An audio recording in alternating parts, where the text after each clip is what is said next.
Hi everyone, स्वागत है आपका सफर ऑनलाइन क्लासेस में। आज मैं आपको बताने वाला हूं पिछले 5 साल के सभी प्रीवियस ईयर क्वेश्चन, यानी कि ऑब्जेक्टिव टाइप सभी प्रश्न का उत्तर आपको बताने वाला हूं। यानी बिहार बोर्ड जो है ना सभी प्रीवियस ईयर क्वेश्चन का रिपीटेशन करता है जो है ना। आज 500 ऑब्जेक्टिव क्वेश्चन देख लीजिएगा। पेपर यहीं से बनेगा और आ करके बताइएगा कि कैसा पेपर रहा। तो सबसे पहला चैप्टर आपका बातचीत है और इसका जितना भी ऑब्जेक्टिव बनेगा सबका सॉल्यूशन करेंगे, सबका। तो सबसे पहले है बातचीत चैप्टर। तो बालकृष्ण भट्ट जी की रचना इनमें से कौन है? तो बताइए, बातचीत जो लेखक है इसमें बालकृष्ण भट्ट की रचना निम्न में से कौन है? तो कौन है बताइए? इसमें है बातचीत। क्या है? बातचीत। इसका ऑप्शन नंबर ए राइट हो जाएगा। चलते हैं और क्वेश्चन नंबर 2। बातचीत के जरिए भाप बनकर क्या बाहर निकल जाता है? तो बातचीत के जरिए भाप बनकर क्या निकल जाता है? तो क्या निकलता है? मवाद या धुआं। क्या निकलता है? मवाद या धुआं। अब क्वेश्चन नंबर 3 है बालकृष्ण भट्ट की माता का क्या नाम है? बालकृष्ण भट्ट जी के माता का क्या नाम था? क्या नाम था माता का नाम? पार्वती देवी जी। क्या था? पार्वती देवी जी। क्वेश्चन नंबर 4, निबंध लेखक की दृष्टि से भारतेंदु युग कैसा था? निबंध लेखन की दृष्टि से भारतेंदु युग कैसा था? कैसा था भारतेंदु युग? तो कैसा था? उर्वर था। कैसा था? उर्वर था। अब चलते हैं क्वेश्चन नंबर 5। बातचीत शीर्षक निबंध के अनुसार जो कुछ मवाद या धुआं जमा रहता है वह भाप बनकर निकल पड़ता है। कैसे निकलता है? तो बातचीत जो है ना, शीर्षक पाठ में बातचीत के ही जरिए जो कुछ मवाद या धुआं रहता है वो भाप बनकर निकल पड़ता है। क्या निकल पड़ता है? भाप बनकर निकल पड़ता है बातचीत के जरिए। क्वेश्चन नंबर है 6, जैसा काम वैसा परिणाम किसकी लेखक है? यानी कि कौन लिखा है ये? तो जैसा काम वैसा परिणाम ये बालकृष्ण भट्ट जी लिखा है। किसने लिखा है? बालकृष्ण भट्ट जी लिखे हैं। अब क्वेश्चन नंबर 7, बालकृष्ण भट्ट के पिता का नाम क्या है? तो बालकृष्ण भट्ट जी का जो पिता था उसका नाम क्या था? बेनी प्रसाद भट्ट। ये भी भट्ट आ गया तो बेनी प्रसाद भट्ट। ठीक, बालक सबको प्रसाद दे दो, हो गया याद। तो बेनी प्रसाद बना के प्रसाद दे दो, बेनी प्रसाद भट्ट हो गया। उसके बाद चलते हैं बेनी प्रसाद भट्ट, इसका ऑप्शन नंबर क्या हो जाएगा? बी हो जाएगा। अब चलते हैं क्वेश्चन नंबर 8, दयामंती स्वयंवर किस लेखक की रचना है? दयामंती स्वयंवर किस लेखक की रचना है? ये है बालकृष्ण भट्ट जी। कौन है? बालकृष्ण भट्ट जी हैं। क्वेश्चन नंबर चलेंगे 9, बालकृष्ण भट्ट की रचना बातचीत क्या है? बातचीत क्या है? बातचीत करोगे निमन तरीका से तो ये क्या हो जाएगा? ललित निबंध। क्या हो जाएगा? ललित निबंध। क्वेश्चन नंबर 10, बालकृष्ण भट्ट किस युग के निबंधकार थे? बालकृष्ण भट्ट 2021 में 23 में 2 बार क्वेश्चन पूछा गया है, यानी कि प्रीवियस बहुत इंपॉर्टेंट है। तो किस युग का था ये? तो भारतेंदु युग के थे। कौन सा युग के थे? भारतेंदु युग के, यानी कि option number B right answer हो जाएगा। क्वेश्चन नंबर 11, मनुष्य की बातचीत का उत्तम तरीका क्या होता है? मनुष्य बातचीत जो करेगा उसमें उत्तम तरीका होता है अवाक होकर अपने से बातचीत करना है। अवाक होकर क्या होता है? अपने से बातचीत करो, अपने आप से बातचीत करो। ये क्या होता है? सबसे उत्तम बातचीत करने का तरीका होता है अवाक होकर अपने से बातचीत करना। क्वेश्चन नंबर चलेंगे 12, संवाद में सबसे महत्वपूर्ण क्या है? संवाद में होता है यत्मता, यानी कि संवाद मतलब बात करना। बात किससे किया जाएगा? अपने आप से करो। सबसे उत्तम महत्वपूर्ण माना गया है अपने आप से, यानी कि आत्मीयता। ऑप्शन नंबर सी।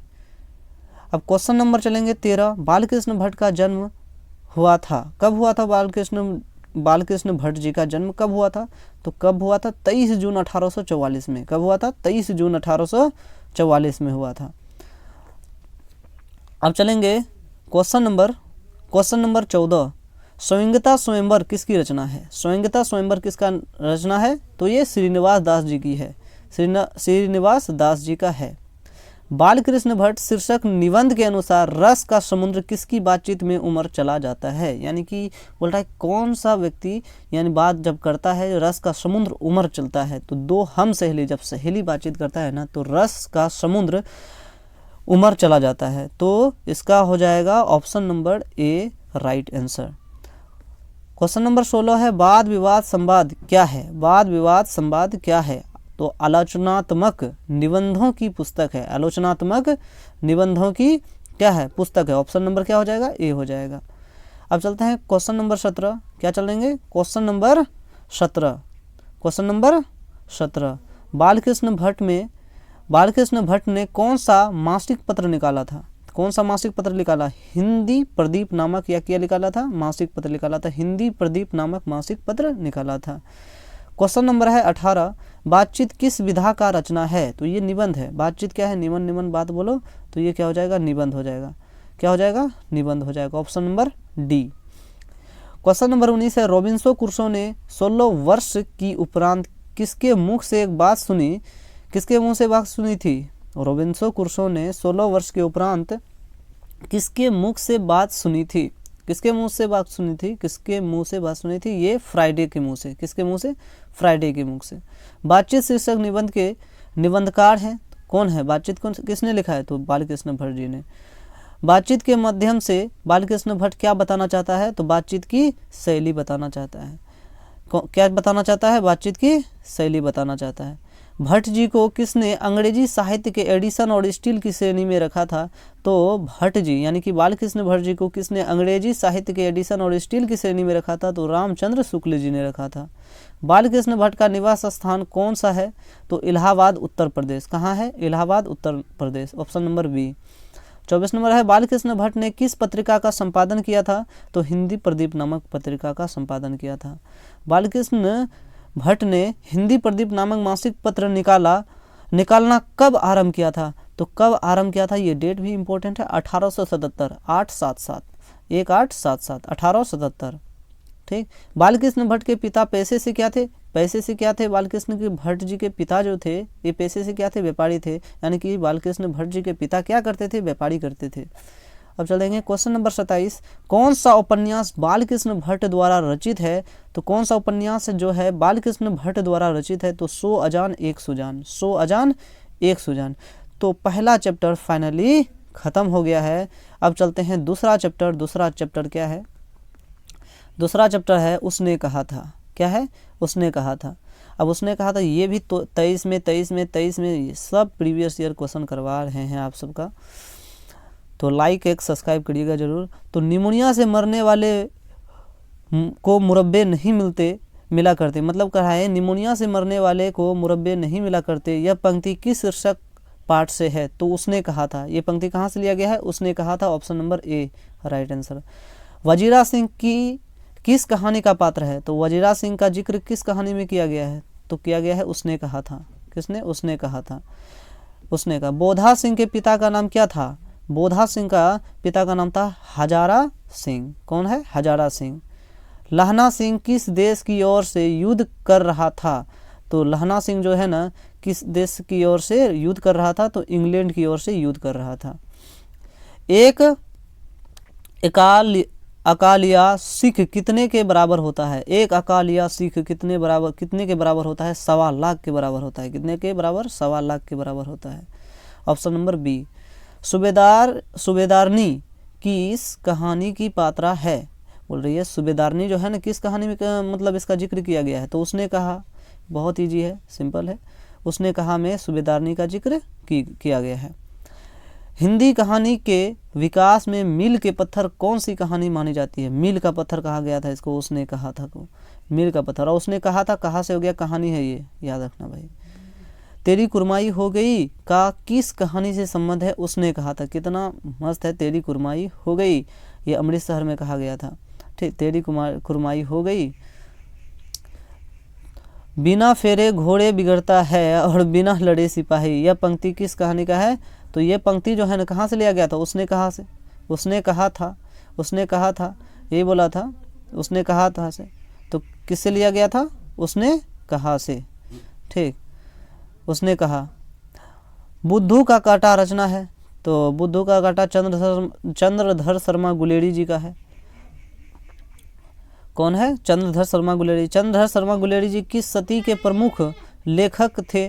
तो बोल रहा है किस सदी के प्रमुख लेखक थे चंद्रधर शर्मा गुलेरी जी? ये थे 20वीं सदी के। किस सदी के थे? 20वीं सदी के। गुलेरी जी ने कुल कितनी कहानियाँ लिखी है? बहुत इंपॉर्टेंट क्वेश्चन है। 2019 में 23 में पूछा गया है। तो 3 कहानी लिखी थी। कुल 3 कहानियाँ लिखी थी गुलेरी जी ने। कितनी कहानी लिखी थी? 3 कहानी लिखे थे। उसने कहा था कहानी के नायक कौन है? लहना सिंह। लहना सिंह मतलब नायक कहा गया है इसको, मतलब इसका रोल बहुत इम्पोर्टेंट है। लहना सिंह का रोल बहुत अच्छा था। निम्नलिखित में कौन सी रचना गुलेरी जी की नहीं है?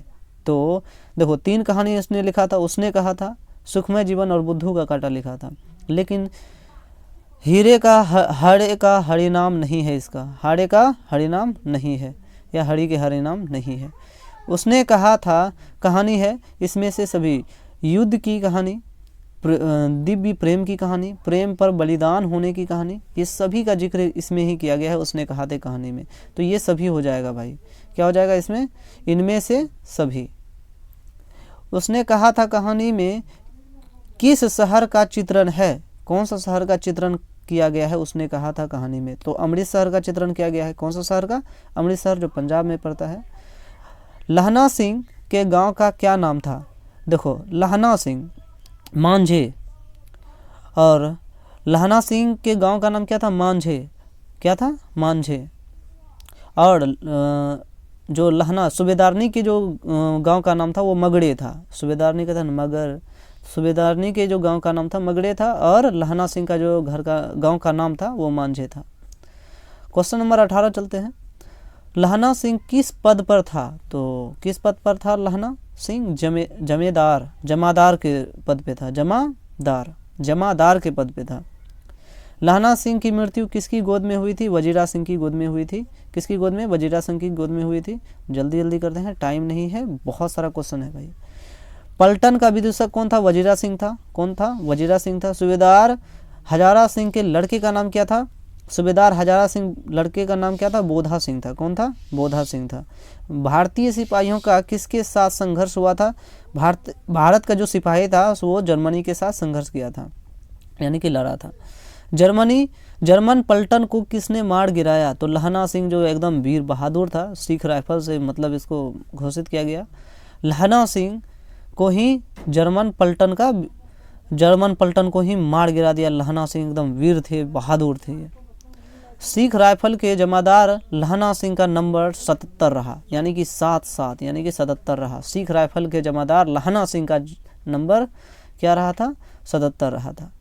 क्वेश्चन नंबर 25 में सरकार ने सूबेदार को जमीन कहाँ दी? लायलपुर में जमीन दिया था। बोला कि अब जमीन ले लो तुम लायलपुर में, लायल और पुर में रहो, लायलपुर में रहो। गुलेरी जी का जन्म कब हुआ था, यानी कि कहाँ हुआ था? जयपुर राजस्थान में हुआ था। कहाँ हुआ था? जयपुर राजस्थान में। गुलेरी जी का जन्म हुआ था जयपुर राजस्थान में। सुखमय जीवन किसकी रचना है? देखो सुखमय जीवन, बुद्धू का कांटा, उसने कहा था। ये सब क्या है? चंद्रधर शर्मा गुलेरी जी का है। तो इसका भी हो गया। और भी है क्वेश्चन, और भी है, और भी। उसने कहा था कहानी कब प्रकाशित हुई? उसने कहा था कहानी कब प्रकाशित हुई थी? उसने कहा था कहानी 1915 में हुआ था। कब हुआ था? 1915 में। कछुआ धर्म किसकी रचना है? चंद्रधर शर्मा गुलेरी जी का। चंद्रधर शर्मा गुलेरी जी का कछुआ धर्म किसकी रचना है? चंद्रधर शर्मा गुलेरी जी का। पुरानी हिंदी किसकी रचना है? चंद्रधर शर्मा गुलेरी जी का। ये भी क्या है? पुरानी हिंदी, कछुआ धर्म, पुरानी हिंदी, ये सब क्या है? चंद्रधर शर्मा गुलेरी जी का। उसने कहा था शीर्षक कहानी में ये किसने कहा कि आदमी उठ उद्मी उठ सिगड़ी में कोयले डाल? क्या है? उद्मी उठ सिगड़ी में कोयले डाल, ये किसने कहा था? सूबेदार हजारा सिंह ने बोला था। कुरमाई का क्या अर्थ होता है? कुरमाई का अर्थ क्या होता है? कुरमाई का अर्थ क्या होता है? बताओ। कुरमाई का अर्थ क्या होता है? मंगनी। क्या होता है? मंगनी। बोधा का कौन था? बोधा कौन था? सूबेदार हजारा सिंह का बेटा था। सूबेदार हजारा सिंह का बेटा था कौन? बोधा। कौन था? बोधा। चंद्रधर शर्मा गुलेरी जी कौन सी कहानी है? तो चंद्रधर शर्मा गुलेरी जी का कहानी है। उसने कहा था। कौन था? उसने कहा था। उसने शर्मा के कहा था। ये कहानी भी है। कौन सी कहानी चंद्रधर शर्मा गुलेरी जी की लिखी हुई नहीं है? देखो सुखमय जीवन, बुद्धू का कांटा, उसने कहा था। ये सब लिखा है। उसने कहा था 1915 में प्रकाशित हुआ था। कफन नहीं है। कफन नहीं है। गुलेरी जी किस गांव के मूल निवासी थे? गुलेर नामक, गुलेरी से गुलेर नामक ग्राम से। उसने कहा था कहानी के कहानीकार कौन है? तो चंद्रधर शर्मा गुलेरी जी। कौन है? चंद्रधर शर्मा गुलेरी जी। चंद्रधर शर्मा गुलेरी जी किस युग के कहानीकारक हैं? तो द्विवेदी युग के। कौन सा युग के? द्विवेदी युग के थे। उसने कहा था कहानी कितने भागों में विभक्त हैं, तो ये 5 भागों में विभक्त था, लेकिन 3 कहानी इसने प्रमुख सुखमय जीवन बुद्धू का कटा उसने कहा था, ये 3 कहानी लिखा था। अब चलेंगे चंद्रधर शर्मा गुलेरी जी का जन्म कब हुआ था, तो 83 में हुआ था, यानी कि 1883, 7 जुलाई 1883 में हुआ था। ठीक। लहना सिंह किस कहानी का पात्र है, तो लहना सिंह जो है ना उसने कहा था कहानी का प्रमुख पात्र है। उसने कहा था किस कहानी, मतलब उसने कहा था किस प्रकार की कहानी है, तो कर्म प्रधान है, एकदम कर्म की बात किया गया है इसमें, कर्म का प्रधान है, या क्या प्रेम प्रधान, ये भी होगा, प्रेम प्रधान भी हो जाएगा, लेकिन नहीं दिया है। चंद्रधर शर्मा गुलेरी जी अभिवादक नहीं, चंद्रधर शर्मा गुलेरी जी किसके अभिभावक बनकर मेरियो कॉलेज अजमेर में आए, तो मेरियो कॉलेज अजमेर में आए थे, ये खेतरी के नाबालिग राजा जय सिंह के अभिभावक बनकर आए थे। ठीक। कीरत सिंह कौन था, कीरत सिंह कौन था, लहना सिंह का भाई था कीरत सिंह। ठीक। लहना सिंह का भाई कौन था, कीरत सिंह था। बचपन में लहना सिंह लड़की से बार बार कौन सा प्रश्न करता था, क्या पूछता था, तेरी कुरमाई हो गई, अमृतसर में मिला दुकान के पास और ये बोलने लगा तेरी कुरमाई हो गई, जब घर जाते समय ये बोला तेरी कुरमाई हो गई, तो लड़की क्या बोलती है, हाँ हो गई, गुस्से से बोले क्या, हाँ हो गई, देखता नहीं ये रेशम से कढ़ा हुआ। तो अब चलते हैं, ये कितना आगे भी है, देखते हैं आगे है कि नहीं। अब ब्रेन ऑफ बॉम्बे, चलो ब्रेन ऑफ बॉम्बे ये आगे का लगता है चैप्टर है, यहाँ से देखते हैं, यहाँ से जयप्रकाश संपूर्ण क्रांति, तो यहाँ नहीं अभी है, यहाँ क्वेश्चन, इसका क्वेश्चन, पलटन साहब सूबेदार को कितने आदमी खंदक में छोड़कर जाने की कहता है, मतलब लप्टन साहब जो था सूबेदार को कितने आदमी खंदक में छोड़कर जाने की बात करता है, बोल रहा है कि लप्टन साहब ने, यानी कि 10 आदमी को छोड़ दो आप, 10 आदमी को खंदक में छोड़ दो।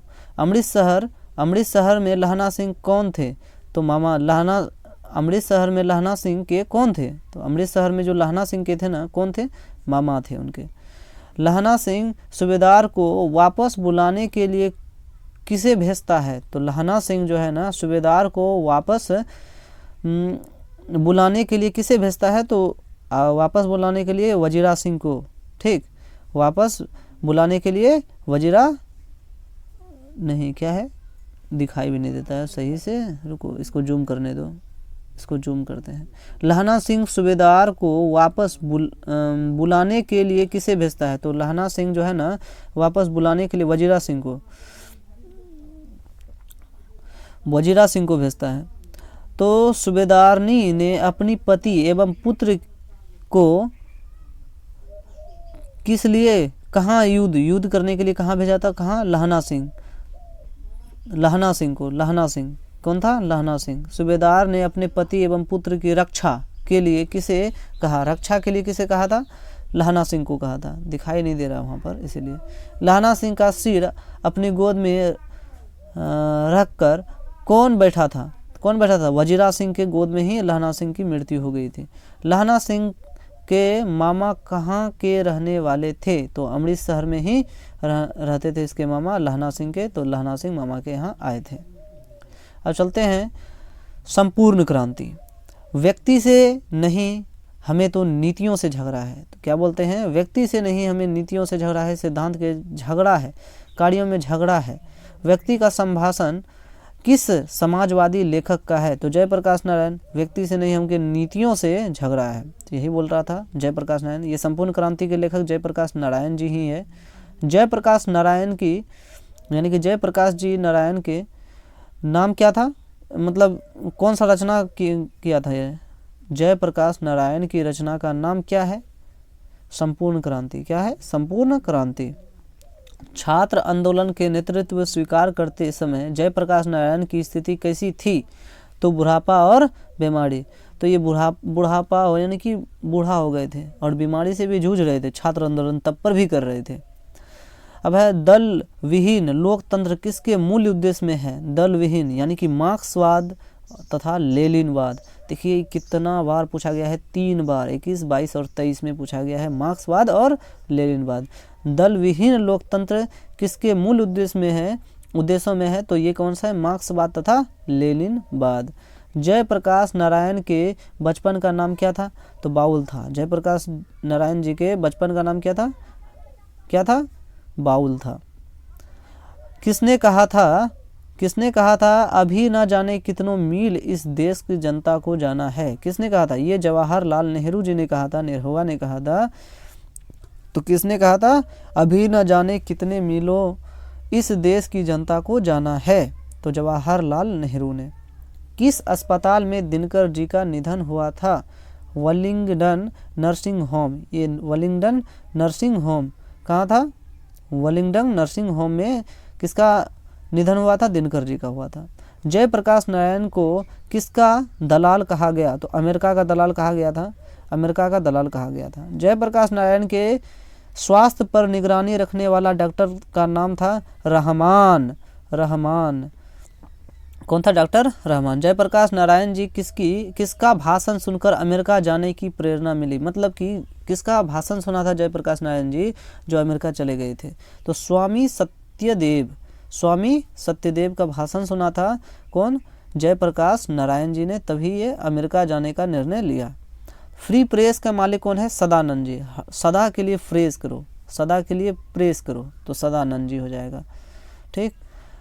29 नंबर क्वेश्चन है, संपूर्ण क्रांति किसकी रचना है, जय करेंगे, क्रांति करते हैं तो जय करते हैं, तो जयकारा लगाएंगे जयप्रकाश नारायण जी। और जब जय करेंगे तो भाषण भी देंगे ना, क्या देंगे, भाषण देंगे, क्या देंगे, भाषण देंगे, तो ये भाषण भी है, तो क्या हो जाएगा, भाषण। संपूर्ण क्रांति किसकी रचना है, जयप्रकाश नारायण जी का। अब जय करेंगे तो भाषण भी देंगे, तो भाषण भी है, तो कहेगा संपूर्ण क्रांति क्या है, भाषण है।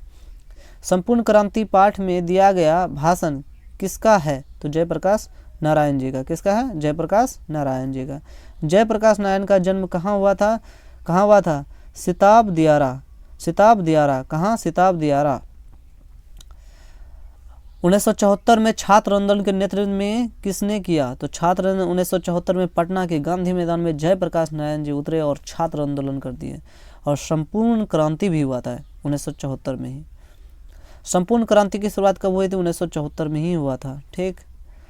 जयप्रकाश नारायण को समाज सेवा के लिए किस पुरस्कार से सम्मानित किया गया, यानी कि जयप्रकाश नारायण जी को समाज सेवा के लिए, समाज का जब सेवा किया तो इसको कौन सा पुरस्कार दिया गया, तो मैग्से सम्मान, कौन सा सम्मान दिया गया, मैग्से सम्मान।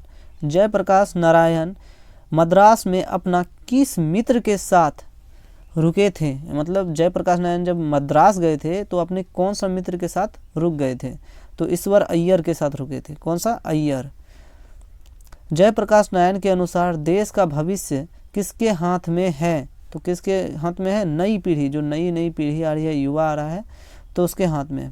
दिनकर जी को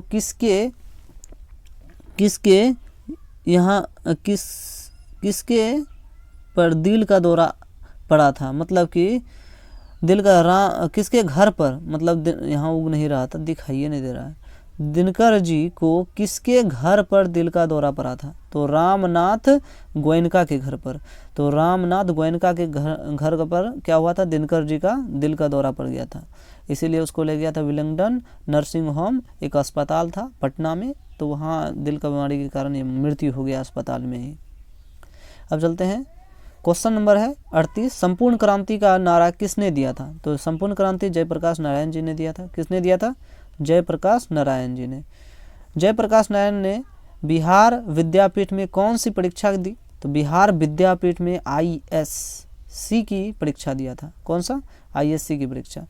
पुलिस के बड़े उच्च अधिकारी ने किसके मुंह से सुना था कि जयप्रकाश नारायण नहीं होते तो बिहार जल गया होता, दीक्षित जी के मुंह से सुने थे, जयप्रकाश नारायण जी नहीं होता है ना तो बिहार जल गया होता। जयप्रकाश नारायण किस मित्रता को दोष मानते थे, तो अंडरग्राउंड जमाने की। कौन सा, अंडरग्राउंड जमाने की। दिखाई नहीं दे रहा ये अच्छा से प्रश्न। जयप्रकाश नारायण किसको भाई कहते थे? जवाहरलाल जी को भाई कहते थे। क्या कहते थे? जवाहरलाल नेहरू जो थे उनको भाई कहते थे जयप्रकाश नारायण जी। अर्धनारीश्वर, अर्धनारीश्वर चैप्टर है, इसका जो लेखक है कौन है? अर्धनारीश्वर। ईश्वर आ रहा है तो ईश्वर कौन है? राम भगवान जी हैं, तो रामधारी सिंह दिनकर जी। और राम जी जैसा कोई नहीं है, इसलिए ये क्या है? राम जी जैसा कोई नहीं है दुनिया में, तो एकांकी है। अर्धनारीश्वर क्या है? एक एकांकी है। और ये किसने लिखा है? रामधारी सिंह दिनकर जी। तो अर्धनारीश्वर शीर्षक निबंध में शंकर और पार्वती किस प्रकार का रूप वर्णित है? तो कल्पित रूप। कैसा है? कल्पित रूप है। ठीक, कल्पित रूप है, दोनों का रूप है शंकर और पार्वती का। रामधारी सिंह दिनकर किस विश्वविद्यालय में उप कुलपति के पद पर बने रहे थे? तो भागलपुर विश्वविद्यालय में क्या था? उप कुलपति के पद पर बने रहे थे। नारी और नर एक ही द्रव्य की ढली दो प्रतिमाएं हैं, किस पंक्ति की है? तो ये कौन सा पंक्ति में नारी की सबका जो बात किया गया है ना, रामधारी सिंह दिनकर जी पंक्ति जो लिखे हैं, किस में जिक्र किया गया है? ये अर्धनारीश्वर पाठ में जिक्र किया गया है। नारी और नर एक ही द्रव्य की ढली दो प्रतिमाएं हैं। क्वेश्चन नंबर 4 है। क्वेश्चन नंबर चलते हैं आगे। ये दूसरा आ गया रे। क्वेश्चन नंबर देखते हैं। ब्रेन ऑफ बॉम्बे किसे कहा गया था? ब्रेन ऑफ बॉम्बे उमाशंकर दीक्षित जी को। उमाशंकर दीक्षित जी को। जयप्रकाश नारायण ने आईएससी की परीक्षा कहाँ पास की? बिहार विद्यापीठ में। कहाँ? बिहार विद्यापीठ में। लेनिन की मृत्यु कब हुई थी? लेनिन की मृत्यु 1924 में हुआ था। कब हुआ था? 1924 में हुआ था। जयप्रकाश नारायण यानी कि जयप्रकाश जी ने मार्क्सवादी कब बने थे? 1924 में। जब लेनिन की मृत्यु 1924 में हुआ था तभी जयप्रकाश नारायण जी मार्क्सवादी बन गए थे।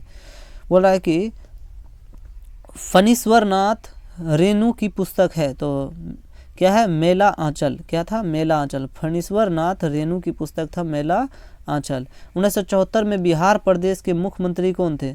तो 1974 में जब संपूर्ण क्रांति की नारा लगा रहे थे कौन? जयप्रकाश नारायण जी। तभी कौन थे? बिहार प्रदेश के मुख्यमंत्री तभी कौन थे? अब्दुल गफूर। कौन थे? अब्दुल गफूर जी। किससे लोक नायक कहा जाता है? लोक नायक के नाम से जाना जाता है, तो जयप्रकाश नारायण जी को लोक नायक के नाम से जाने जाते हैं।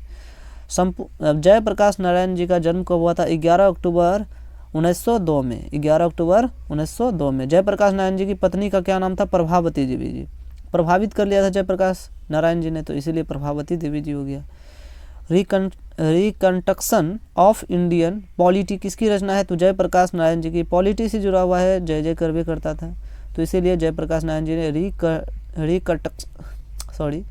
रिकंस्ट्रक्शन ऑफ इंडियन पॉलिटी किसकी रचना है? जयप्रकाश नारायण जी का। प्रजा सोशलिस्ट पार्टी का गठन कब हुआ? तो 1952 में हुआ था प्रजा सोशलिस्ट पार्टी का गठन। जयप्रकाश नारायण को भारत रत्न की उपाधि दी गई थी 1998 में। 1990-98 में जयप्रकाश नारायण जी को भारत रत्न की उपाधि दी गई थी। जयप्रकाश नारायण को भारत की जनता किस नाम से जाना जाता है? तो लोक नायक के रूप में जयप्रकाश नारायण जी को ही जाना जाता है। जयप्रकाश नारायण ने संपूर्ण क्रांति वाला ऐतिहासिक भाषण कहाँ और कब दिया था? पटना के गांधी मैदान में 5 जून 1974 में दिया था। ठीक, तो जयप्रकाश नारायण ने किस साल छात्र आंदोलन का नेतृत्व किया? किस साल किया था? छात्र आंदोलन और संपूर्ण क्रांति दोनों 1974 में ही किया गया था। 20 में और 22 में भी क्वेश्चन पूछा गया है प्रीवियस ईयर में, तो ये भी याद रखना, बहुत इंपॉर्टेंट है। जयप्रकाश नारायण के पिताजी क्या नाम था? पिताजी का क्या नाम था? क्या था? हर्षु दयाल। क्या था? हर्षु दयाल। क्या था? जयप्रकाश नारायण जी के पिता का नाम हर्षु दयाल। संपूर्ण क्रांति क्या है? भाषण है। बताए थे, पहले बता दिए थे शुरू में ही। संपूर्ण क्रांति क्या है? भाषण है। क्या है? संपूर्ण क्रांति भाषण है।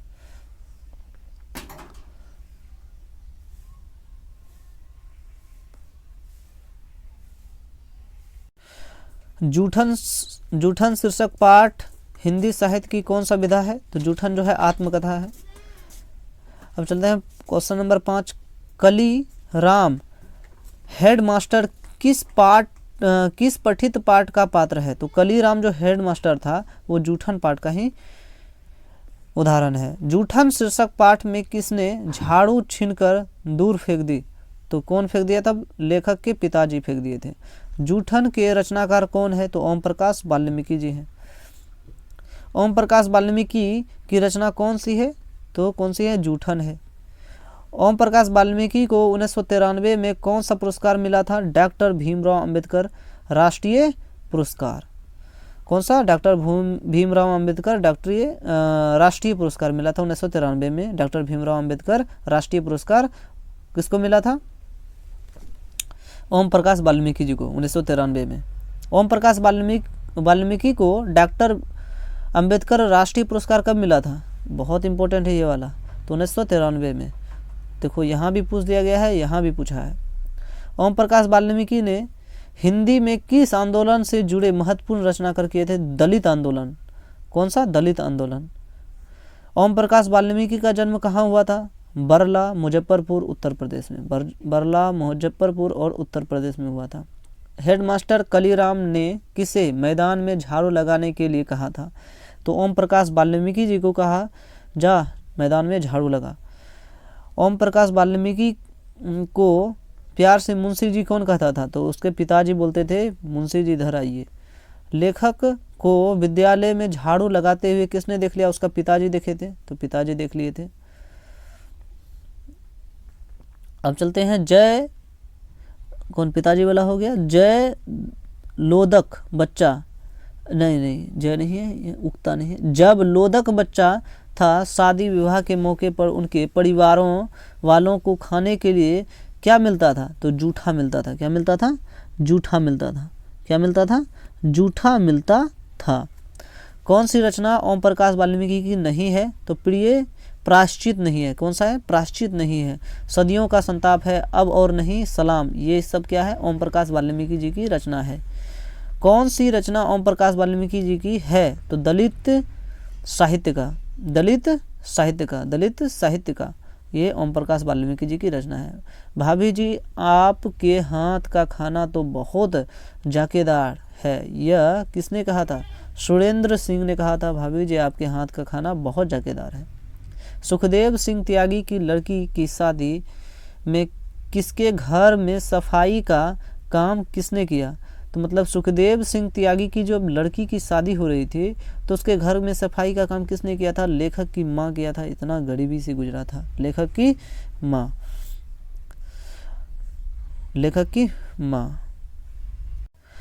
क्वेश्चन नंबर 21 है, सुखदेव सिंह त्यागी की लड़की की शादी के गांव भर के चारपाइयाँ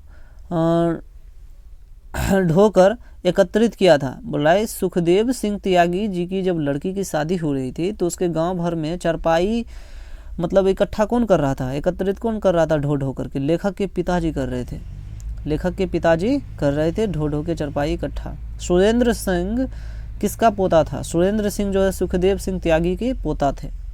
कौन सा मास्टर है जो मेरे लड़के को झाड़ू लगवाते हैं? ये किसके है? लेखक के पिताजी बोलते हैं, कौन सा मास्टर है जो मेरे बेटे से झाड़ू लगवाते हैं? स्कूल के हेडमास्टर का क्या नाम था? क्या था? कलीराम जी। कौन थे? कलीराम। मारेंगे इसको कलीराम को। लेखक ओम प्रकाश वाल्मीकि जी का जन्म कब हुआ था? 30 जून 1950 में। कब हुआ था? 30 जून 1950 में। सलाम किस कहानी संग्रह के कहानीकार हैं? कौन? सलाम किसने लिखा है? ओम प्रकाश वाल्मीकि जी ने लिखा है। जूठन क्या है? आत्मकथा है। क्या है? आत्मकथा है। जूठन में चित्रण हुआ है, किसका हुआ था? सामाजिक विषमता का। किसका हुआ है चित्रण? सामाजिक विषमता का।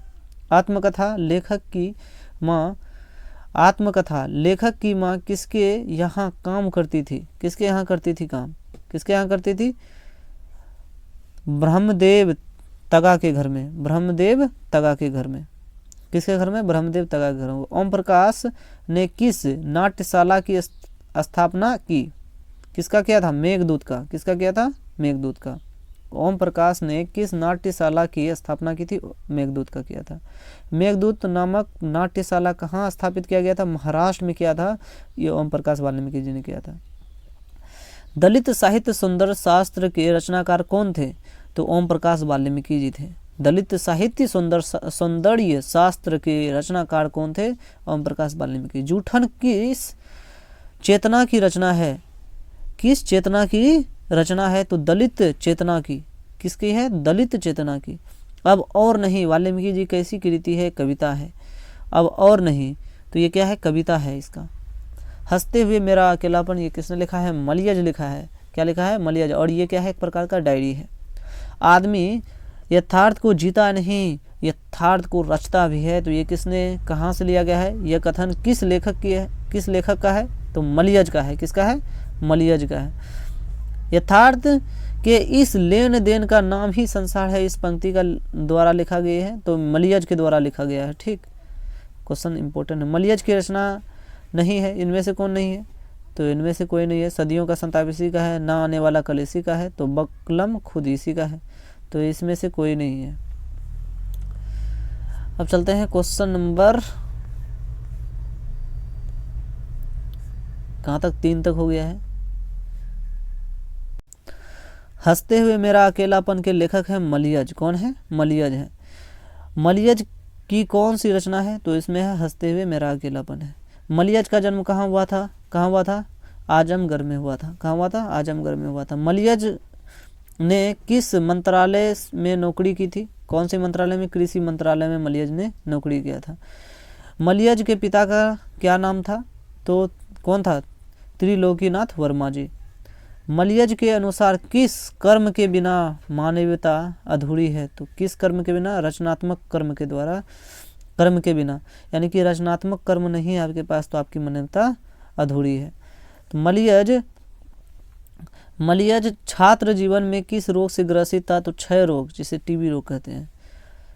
सेब बेचने वाली लड़की की आयु कितनी थी? तो ये 7-8 साल थी। कितनी थी? 7-8 साल थी सेब बेचने वाली लड़की की उम्र। सूचना केंद्र में लेखक को आकर्षित करने वाला अधेड़ व्यक्ति कौन था? कौन मिला था? बलभद्र ठाकुर सूचना केंद्र में इसको मिल गए थे, इसको आकर्षित कर लिया। निम्नलिखित में कौन सी मलियज की आलोचना है? तो कौन सी आलोचना है? तो कविता से साक्षात्कार, ये आलोचना है, आलोचनात्मक है काव्य इसके। पेड़ किस लिए काटे जा रहे हैं? ईंधन के लिए। ईंधन के लिए, लकड़ी मतलब ईंधन यानी कि जलाने के लिए पेड़ को काटे जा रहे हैं। तो कौन सी रचना मलियज की है? तो इसमें है जख्म पर धूल। जख्म पर धूल किसकी है? मलियज की है। मलियज ने जख्म पर फूल, इसमें फूल नामक कविता कब लिखी थी? 1971 में। कब लिखी थी? 1971 में। जख्म पर फूल, तो ये लिखा 1971 में। कब लिखा था? 1971 में। कौन सी रचना है? 1971 में। मलियज की माँ का नाम क्या था? तो प्रभावती देवी जी। क्या था? प्रभावती देवी जी। मलियज ने एमए किस विश्वविद्यालय से किया था? तो इलाहाबाद विश्वविद्यालय से किया था। सुरक्षा कहाँ है? सुरक्षा है चुनौतियों को झेलने में। क्या है? सुरक्षा है। चुनौती को झेलो, यही सुरक्षा है। रचने और भोगने का रिश्ता कैसा होता है? रचने और भोगने का रिश्ता कैसा होता है?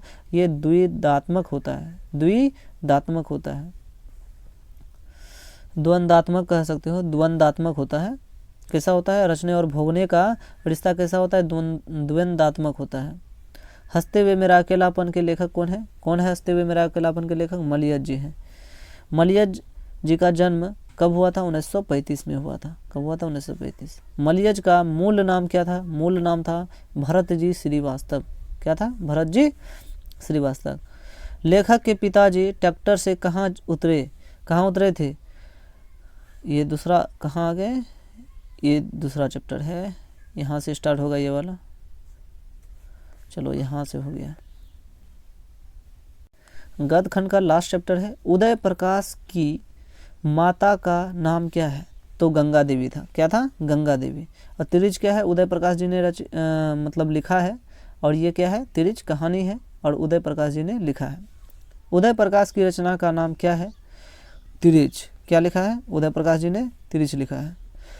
तिरिच किस प्रकार की रचना है? तो आधुनिक त्रासदी है, त्रासदी है, आधुनिक त्रासदी। उदय प्रकाश की कहानी कौन सी है? तिरिच। क्या है? तिरिच। उदय प्रकाश ने किस विश्वविद्यालय में एमए किया था? तो सागर विश्वविद्यालय, सागर से किया था, सागर विश्वविद्यालय से किया था। उदय प्रकाश ने किस पत्रिका का संपादन विभाग में काम किया? तो दिनमान, दिनमान में काम किया था। कहाँ किया था? दिनमान। उदय प्रकाश ने किस पत्रिका के संपादन विभाग में काम किया था? दिनमान, दिनमान में किया उदय प्रकाश। अब कहें उदय प्रकाश जी ने किस अंग्रेजी पत्रिका का संपादन किया था? किसने? एमिनेंस, एमिनेंस अंग्रेजी पत्रिका का संपादन किया था। उदय प्रकाश जी किस पत्रिका के सहायक संपादन थे? तो संडमेल, जो कि नई दिल्ली में था, नई दिल्ली में संडमेल पत्रिका के सहायक संपादक थे। लेखक को किसने बताया कि तिरिच में काले नाक से 100 गुना ज़्यादा जहर होता है? लेखक को किसने बताया कि तिरिच में जो है ना काले नाक से 100 गुना ज़्यादा जहर होता है?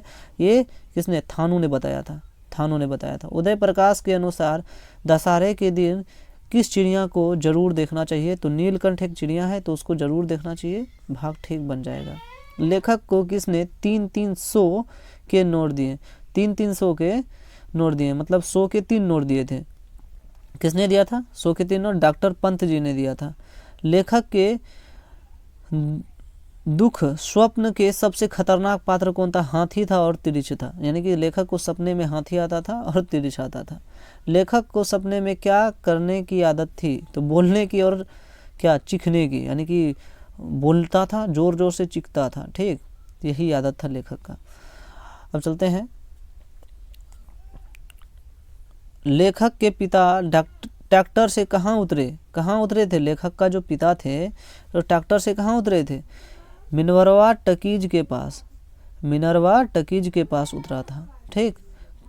खतरनाक सपनों में लेखक का सबसे बड़ा अस्त्र क्या था? आवाज़ देना। तो आवाज़ देता था तो उठ जाता था। लेखक के पिताजी शहर क्यों गए थे? इलाज करवाने के लिए? नहीं, अदालत में पेशी करने के लिए। किस में गए थे? अदालत में पेशी के लिए गए थे, अदालत जाना था उसको, इसलिए वो शहर गया था। कौन सी कहानी उदय प्रकाश जी की नहीं है? तो वारिस, वारिस क्या है? नहीं है। ये सब है दरियाई घोड़ा है, पीली छतरी वाली लड़की है, मैंगो सील है, ये सभी क्या है? ये सभी उदय प्रकाश जी की रचना है। लेकिन वारिस नहीं है। क्या है? वारिस नहीं है। वारिस क्या है? वारिस नहीं है इनके। लेखक के पिताजी को बचपन में किस रोग से शिकायत थी? अपेंडिक्स हुआ था, अपेंडिक्स हुआ था। ठीक। तिरिच कहानी के पिताजी का नाम क्या था? तिरिच कहानी के जो पिताजी के नाम क्या था? राम स्वराज प्रसाद जी। क्या थे? राम प्रसाद जी स्वराज। तिरिच शीर्षक पाठ में लेखक के पिताजी कितने साल के थे? 55 साल के थे। कितने साल के थे? 55 साल के थे। पंडित राम अवतार क्या थे? पंडित राम अवतार क्या थे? ये क्या थे? ज्योतिष और वेद थे, ज्योतिषी करते थे और वेद थे। पंडित राम अवतार कौन थे? ज्योतिषी थे और वेद थे। तिरिच कहानी के कहानीकार कौन है? उदय प्रकाश जी हैं। कौन है? उदय प्रकाश जी हैं। कौन सी कृति उदय प्रकाश की नहीं है? कौन सी कृति उदय प्रकाश जी की नहीं है? टूटा हुआ पुल, पीली छतरी वाली है, पॉप गोमरा का स्कूटर है और अंत में प्रार्थना है। ये सब है, टूटा हुआ पुल नहीं है। तिरिच कैसी कहानी है? तो ये कैसी कहानी है? प्रतीकात्मक, प्रतीकात्मक कहानी है। कैसी है? प्रतीकात्मक कहानी है। पिताजी की मृत्यु कैसी होती है? मानसिक सदमे और अधिक रक्तस्राव, इसको खूब मारा था और मानसिक सदमे भी लग गया इसको, तो इसके पिता की मृत्यु हो गया था। रक्तस्राव, बहुत ज़्यादा खून निकल गया था। उदय प्रकाश का जन्म कब हुआ था? कब हुआ था? 1 जनवरी 1952 में हुआ था। उदय प्रकाश जी का जन्म 1 जनवरी 1952 में हुआ था। कौन सी कृति उदय प्रकाश की है? तो कौन सी कृति है? दरियाई घोड़ा क्या है? उदय प्रकाश जी की है। तिरिच के लेखक हैं कौन है? उदय प्रकाश जी हैं। कौन है? उदय प्रकाश। तिरिच क्या है? क्या है? विशाख क्या है? तिरिच क्या है? एक प्रकार का बताओ, तिरिच क्या है? जहरीला लिजार्ड है। क्या है? जहरीला लिजार्ड है, जिसे कहते हैं विष खापर। क्या कहेंगे? विष खापर, इसको कहते हैं विष खापर, जहरीला लिजार्ड। अरेबा पड़ेबा उदय प्रकाश की कैसी कृति है? कहानी संग्रह। अरेबा पड़ेबा क्या है? कहानी संग्रह है। तो और चलते हैं, कहानीकार को सपने में बोलने और चीखने की आदत है और ये किसने बताया? ये बोलने और चीखने का आदत था और किसने कहा था ये? तो बी नंबर ऑप्शन हो जाएगा। कहानीकारक की माँ ने बोली कि जो है ना, कहानीकार को चीखने और बोलने की आदत हो गया है सपने में। खतरनाक आता, उसको तिरिच सताता था, हाथी सताता था। तिरिच को कैसी कहानी माना जाता है? तो जादुई यथार्थ की कहानी, जादुई यथार्थ की कहानी माना जाता है। तिरिच कहानी की केंद्रीय घटना का संबंध किससे है? तो कहानीकारक के पिता से, कहानीकारक के पिता से। शिक्षा, अब चलते हैं, लास्ट चैप्टर बच गया है। लास्ट चैप्टर क्या है? शिक्षा। जय कृष्णमूर्ति के पिता का नाम क्या था? नारायण जिद्दू। क्या था? नारायण जिद्दू। बहुत इंपॉर्टेंट है, 2023 में पूछा गया है क्वेश्चन। शिक्षा शीर्षक पाठ क्या है? शिक्षा क्या है? शिक्षा शास्त्र है। क्या है? शिक्षा शास्त्र है। जय कृष्णमूर्ति का पूरा नाम क्या था? जिद्दू कृष्णमूर्ति था। क्या था? जिद्दू कृष्णमूर्ति था। जहाँ भय है वहाँ मेधा नहीं हो सकती, ये किस पाठ से लिया गया है? जहाँ भय है किस पाठ में है? तो शिक्षा पाठ में लिखा गया है, जहाँ भय है वहाँ मेधा नहीं हो सकती, शिक्षा पाठ में। लीड बेटर की नज़र में जय कृष्णमूर्ति क्या थे? लीड बेटर की नज़र में है विश्व शिक्षक थे। तो लीड बेटर की नज़र में जो जय कृष्णमूर्ति जी थे वो विश्व शिक्षक थे। जय कृष्णमूर्ति की इनमें से कौन सी रचना है? तो शिक्षा है। क्या है? शिक्षा है जय कृष्णमूर्ति की। माँ की मृत्यु के समय जय कृष्णमूर्ति कितने वर्ष के थे? तो 10 साल के थे, इसकी माँ मर गई। यानी कि 10 साल की उम्र जय कृष्णमूर्ति जी की हो रहे थे, मतलब हो रहे थे 10 साल ही हो रहे थे, और इसकी माँ की मृत्यु हो गई। कितना दुखद वाली बात है। जय कृष्णमूर्ति की शिक्षा कृति क्या है? संभाषण है। जय कृष्णमूर्ति जो क्या है पाठ? एक संभाषण है। मेघा कहाँ नहीं हो सकती? जहाँ भय है वहाँ मेघा नहीं हो सकती। लेखक के अनुसार कुछ परीक्षाएं उत्तीर्ण कर लेना ही ज़्यादा कठिन क्या? तो जीवन को समझना। यानी कुछ परीक्षा उत्तीर्ण कर ले, ये बड़ी बात नहीं हुआ, यानी कि जीवन को समझ लिया, यही बहुत बड़ी बात हो गया, जीवन को जो समझ लिया। लेखक के अनुसार सच्ची शिक्षा हमें क्या देती है? सच्ची शिक्षा क्या देती है? व्यापकता देती है। क्या देती है? व्यापकता देती है। क्या देती है? व्यापकता देती है। बचपन में किस वातावरण में रहना आवश्यक होता है? स्वतंत्र वातावरण होना चाहिए। एक स्वतंत्र वातावरण होना चाहिए जहाँ हमको बहुत अच्छा शिक्षा मिले। कहाँ मिले? अच्छा शिक्षा मिले। शिक्षा शीर्षक पाठ के अनुसार सत्य की खोज तभी संभव है जहाँ स्वतंत्र वातावरण हो। कैसा वातावरण हो? स्वतंत्र वातावरण हो। जय कृष्णमूर्ति के अनुसार मानव के विचारों का उसके संबंधों तथा उसके प्रेम की कौन सा नष्ट कर देता है? भय जो होता है ना, सब चीज़ को नष्ट कर देता है। कुछ भी चाहते हैं लेकिन नहीं कर पाते हैं, भय रहता है कि उसमें सफल हो पाएंगे या नहीं। अब चलते हैं क्वेश्चन नंबर 15। जय कृष्णमूर्ति के अनुसार संपूर्ण विश्व किस और अग्रसर है? यानी कि जय कृष्णमूर्ति जी बोल रहे हैं संपूर्ण जो विश्व है ना, ये किस और अग्रसर है? नासा की ओर। किसकी ओर? नासा की ओर आज की ओर चली जा रही है। The first and last freedom किसकी कृति है? द फर्स्ट एवं लास्ट फ्रीडम किसकी रचना है? किसकी कृति है? ये जय कृष्णमूर्ति जी का है, फर्स्ट एवं लास्ट। साम्यवादी किसके साम्यवादी किससे लड़ रहा है? साम्यवादी किससे लड़ रहा है? पूंजीपतियों से लड़ रही है। साम्यवादी किससे लड़ रहा है? तो पूंजीपति से। किससे? पूंजीपति से। जय कृष्णमूर्ति का जन्म हुआ था 12 मई 1895 को। जय कृष्णमूर्ति का पूरा नाम क्या था? जिद्दू कृष्णमूर्ति जी। क्या थे? जिद्दू कृष्णमूर्ति। द फर्स्ट एवं लास्ट फ्रीडम किसकी कृति है? जय कृष्णमूर्ति जी की। जय कृष्णमूर्ति के संबंध में कौन सा तथ्य सही है?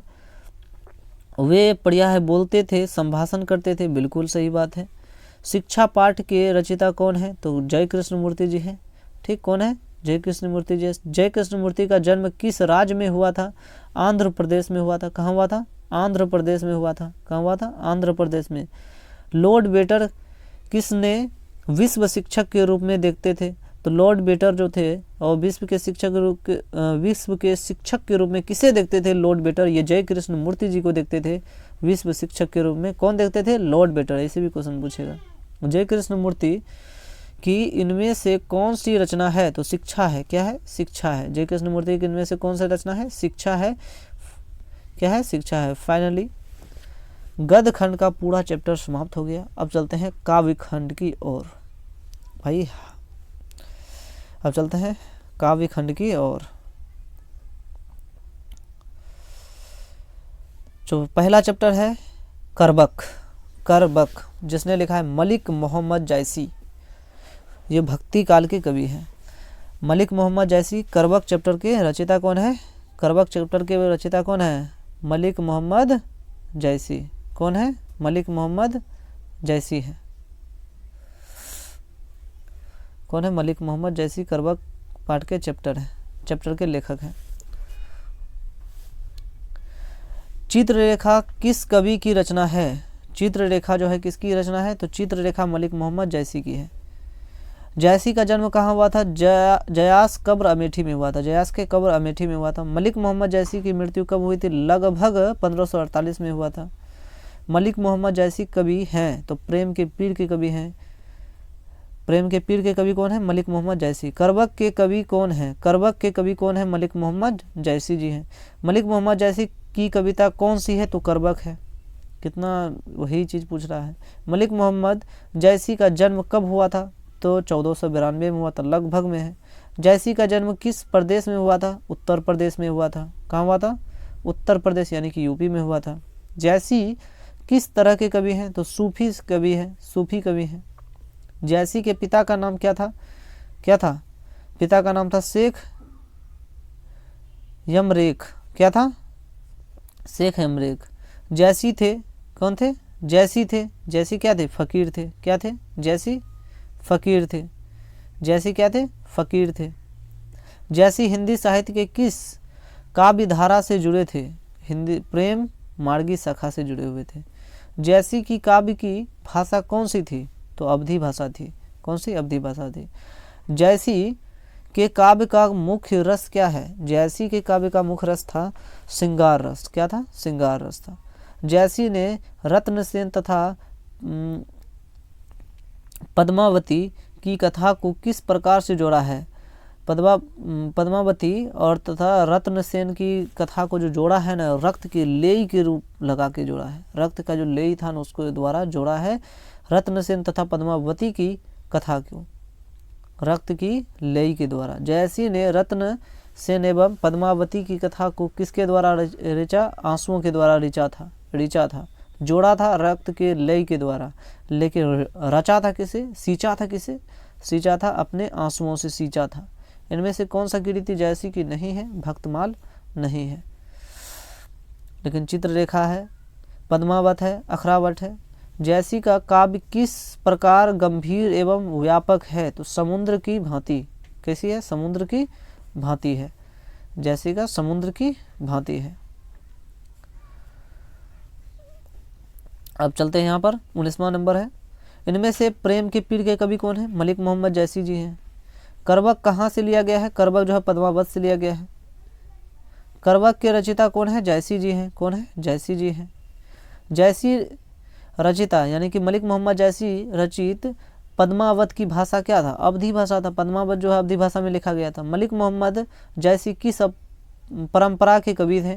ये प्रेमाख्यान काव्य परंपरा के थे। कौन थे? प्रेम सख्यान काव्य परंपरा के थे। जैसी ने अपनी आँख की उपमा किससे की थी? मतलब अपना आँख की जो तुलना किया था, उपमा दिया था, किससे किया था? मतलब दर्पण से किया था। दर्पण से किया था, ऐना से किया था, दर्पण से किया था। मलिक मोहम्मद जैसी किस शाखा के कवि थे? तो प्रेम मार्गी कवि एक ही था। प्रेम के पीर के कवि कहा जाता है इसको। कौन सी इनको कहा जाता है प्रेम के पीर के कवि? मलिक मोहम्मद जैसी जी को। तो प्रेम वाला आ गया तो मलिक मोहम्मद जैसी मार दो भाई। कौन सी कृति जैसी की नहीं है?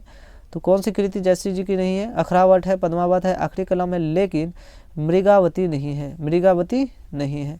पद्मावत किसकी रचना है? पद्मावत जो है किसकी रचना है? पद्मावत किसकी रचना है? तो जैसी जी का है पद्मावत रचना है। सूरदास, सब सूरदास देखिए, कृष्ण जी का जिक्र किया गया है इसमें। जागिए ब्रज कुमार कमल कुसुम फुले, यह पंक्ति किस शीर्षक के द्वारा लिखा गया है? तो ये लिया गया है कहाँ से? ये लिया गया है सूरदास के पद से। कहाँ से? सूरदास के पद से। सूरदास का जन्म कहाँ हुआ था? सीही नामक ग्राम में। सीही में हुआ था। हिंदी साहित्य का सूड़ी किसे कहा जाता है? हिंदी साहित्य का सूड़ी सो से सूरदास। रामवती गो खरकनी में बछड़ा हितधारी, यह पंक्ति किस शीर्षक से कविता से लिया गया है? तो किससे? सूरदास के पद से लिया गया है। सत्संग में किसकी अभिरुचि थी? तो सूरदास की थी। किसकी थी? सूरदास की थी। कृष्ण भक्ति शाखा के कवि हैं तो कौन है? सूरदास जी हैं कृष्ण भक्ति शाखा के कवि। जब भी कृष्ण जी का बात आया तो सूरदास मार दो भाई। सूरदास की कौन सी रचना है? तो सूरसागर। कौन सी रचना है? सूरसागर। सूरदास किस भक्ति के कवि थे? कृष्ण भक्ति के कवि थे। सूरदास जब भी आए तो कृष्ण भक्ति मार दो, तो कृष्ण भक्ति के कवि थे। कौन से भक्ति के थे? कृष्ण भक्ति के थे। सूरदास किस भाषा के प्रसिद्ध कवि थे? ये ब्रज भाषा के थे। कौन से थे? ब्रज भाषा के थे सूरदास। वात्स्यल के विश्व में अद्वितीय कवि कौन है? वात्स्यल के विश्व में कौन से अद्वितीय कवि हैं? तो ये है सूरदास जी। सूरदास किस धारा के कवि हैं? तो किस धारा? कृष्ण भक्ति के। कौन सा? कृष्ण श्री के। तो कृष्ण कहाँ बैठकर भोजन करते थे? नंद की गोद में। नंद की गोद में बैठ करके। प्रस्तुत प्रथम पाद में कृष्ण को किसको सूचना दी जाती है? प्रथम पाद में भोर होने का प्रमाण दिया जाता है कृष्ण जी को, नंद जी को। अब सूरदास हिंदी साहित्य के किस काल के कवि हैं? तो भक्ति काल के हैं। भक्ति में मगन रहते थे कृष्ण जी के, भक्ति में सूरदास जी मगन रहते थे।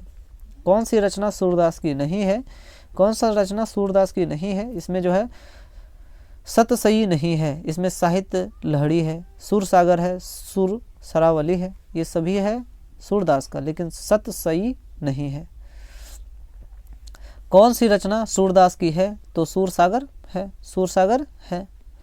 सूरदास की चीज की भूख है। सूरदास को किस चीज की भूख है? तो कृष्ण की जूठन का। बोला कि कृष्ण जी बस जूठा खिला दे हमारे लिए, हम धन हो जाएंगे, यही बोलते थे। सूरदास की अनुमानित जन्म तिथि क्या है? सूरदास जो अनुमानित मतलब कोई फिक्स नहीं किया गया है इसका जन्म इतना तारीख को हुआ है, नहीं। 1478 बोलते हैं। 1478 बोलते हैं, किताब में दिया गया 1478 अनुमानित है। अनुमानित जन्म तिथि 1478 है सूरदास जी का। मीरा ने अपना प्रियतम किसे माना? तो कृष्ण जी को माना था। मीरा ने प्रियतम किसको माना था? कृष्ण जी को। कछुक खात कछुत धरनी गिरावत छवि निरखत नंद रनिया में कौन सा अलंकार है? अनुप्रास अलंकार है। कौन सा अलंकार है? कछुत खात कछुत धरनी गिरावत। ये जब पूछेगा ये पंक्ति कहाँ से लिया गया है तो कहेंगे कहाँ से? सूरदास की रचना है, सूरदास ने लिखा है ये पंक्ति। कछुत खात कुछ धरनित गिरावत, ये अनुप्रास अलंकार इसमें है। कवल कुसुम फूले नर नारी सुर सियाम में कौन सा अलंकार है? तो इसमें भी अनुप्रास अलंकार है।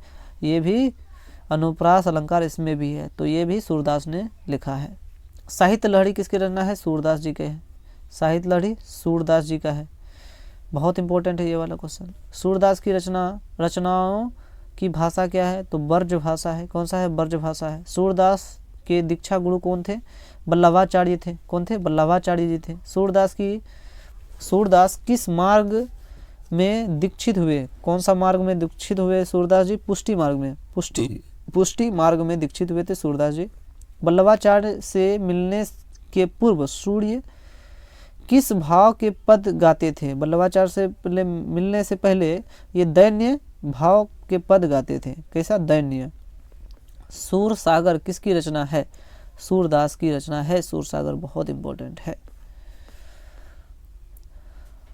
अब चलते हैं, यहाँ देखते हैं किसका? तुलसीदास। इसमें राम भगवान और सीता जी का जिक्र किया गया है। नाम ले भरे उदर एक प्रभु दासी दास कहाई। इस पंक्ति किस शीर्षक कविता से है? तो तुलसीदास के पद से है। तुलसीदास के पद से है। किसके पद से है? तुलसीदास के पद से है। हिंदी का समन्वयवादी कवि किसे माना जाता है? समन्वयवादी कवि तुलसीदास जी को माना जाता है। तुलसीदास का सर्वश्रेष्ठ महाकाव्य कौन है? रामचरितमानस है। तुलसीदास का स्थायी निवास कहाँ था? तो काशी था। कहाँ था? काशी था। बड़वे रामायण किसकी रचना है? तो ये है तुलसीदास का। जिसमें वाली आ जाए, वाली, वो तुलसीदास की रचना है। कौन सा है? तुलसीदास का। देख लेना भाई। काशी में कितने वर्ष रहकर तुलसीदास विद्या अध्ययन किए? तो 15 वर्ष रह करके काशी में तुलसीदास जी विद्या अध्ययन किए थे। तुलसीदास ने अपने युग की किन दो साहित्यिक भाषाओं को अपनाया? तुलसीदास ने अपने युग की किन दो साहित्यिक भाषाओं को अपनाया था? अवधी और ब्रज भाषा को अपनाया था तुलसीदास ने। तुलसीदास के दीक्षा गुरु कौन थे? दीक्षा गुरु नरहरिदास सिंह थे, नरहरिदास जी थे। तुलसीदास की पत्नी का नाम क्या था? रत्नावली था, रत्नावली। तुलसीदास की माता का नाम क्या था? मुनिया नहीं था, क्या था? हुलसी था, क्या था? हुलसी था। तुलसीदास की माता का नाम हुलसी, हुलसी, तो माता का नाम हुलसी। तुलसीदास का जन्म कब हुआ था? 1543 में हुआ था, 1543 में हुआ। 3 4 5 लिख दो, बस 1 लिख दो, 3 4 5 1। तो तुलसीदास का जन्म कब हुआ था? 1543 में हुआ था। तुलसीदास का जन्म किस प्रदेश में हुआ था? उत्तर प्रदेश, यूपी में हुआ था। कहाँ हुआ था? यूपी में हुआ था, उत्तर प्रदेश यूपी में हुआ था। अब चलते हैं इधर, क्वेश्चन नंबर 13।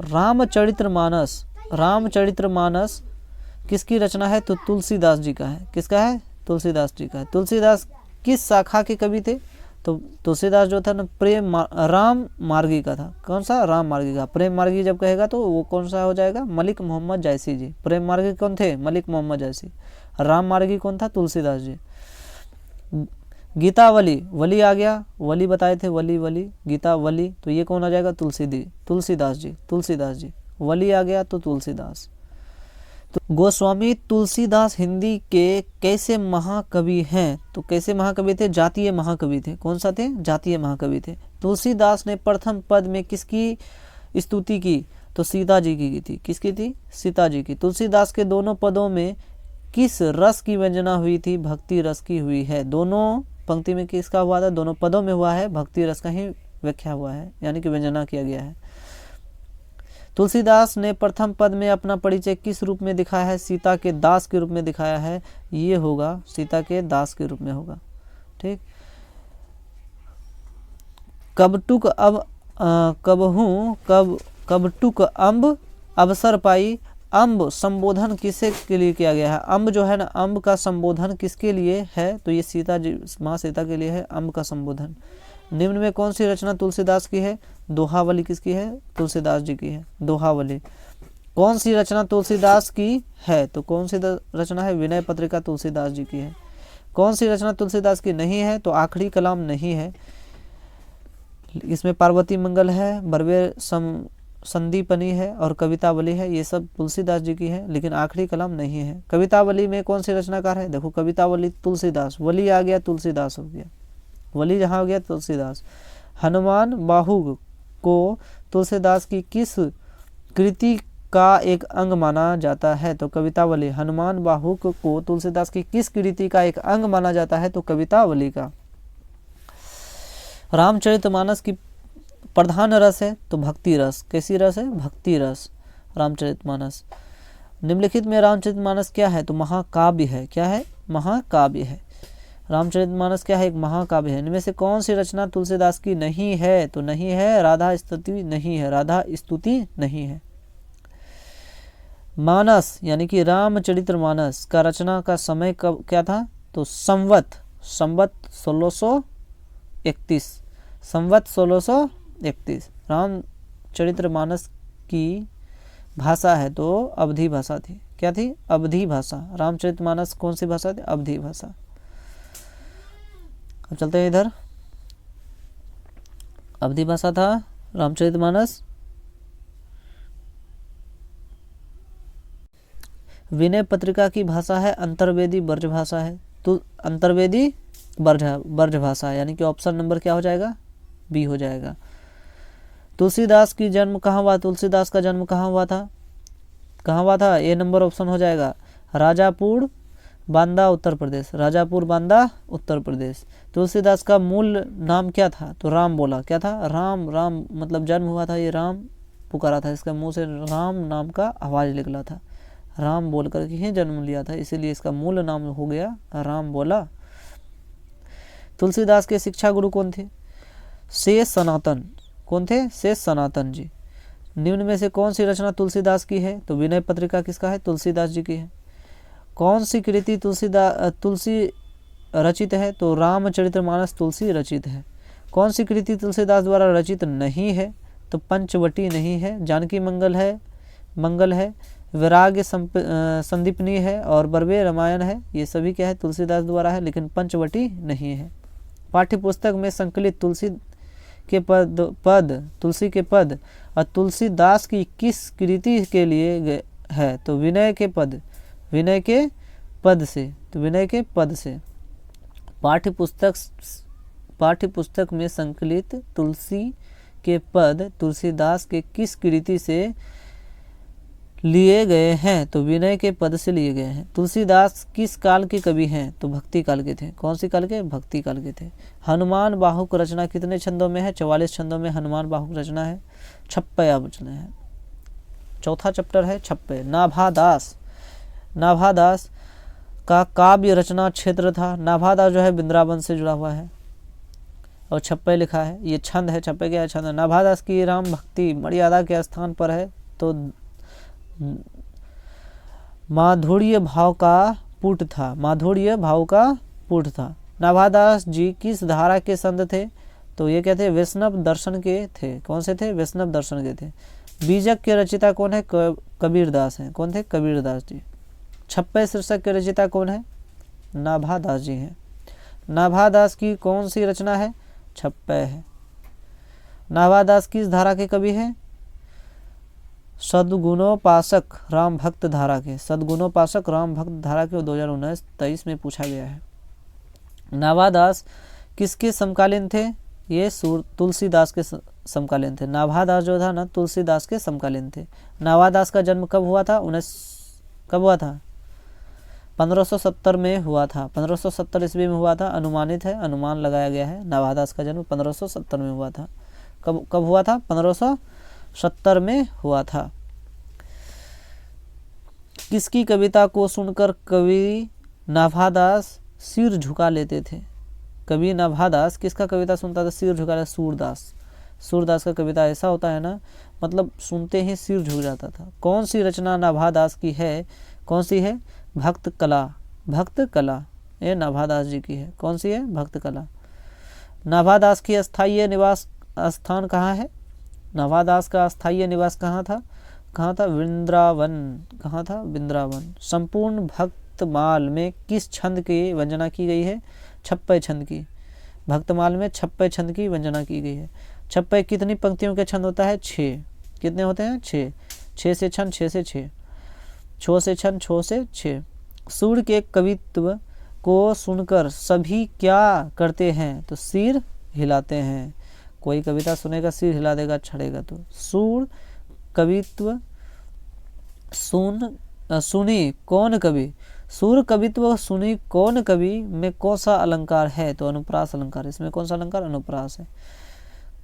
कबीर किसके भेद नहीं है? कबीर हिंदुस्तान मुसलमान में विभेद नहीं है। तो कबीर किसमें भेद नहीं करते हैं? तो हिंदू और मुसलमान में नहीं करते हैं। हिंदू और मुसलमान में नहीं करते हैं। तो कबीर किसमें भेद नहीं करते हैं? हिंदू और मुसलमान में नहीं करते हैं। किसमें नहीं करते हैं? हिंदू और मुसलमान में। नाभादास में जाति, पंक्ति एवं वर्णश्राय का खंडन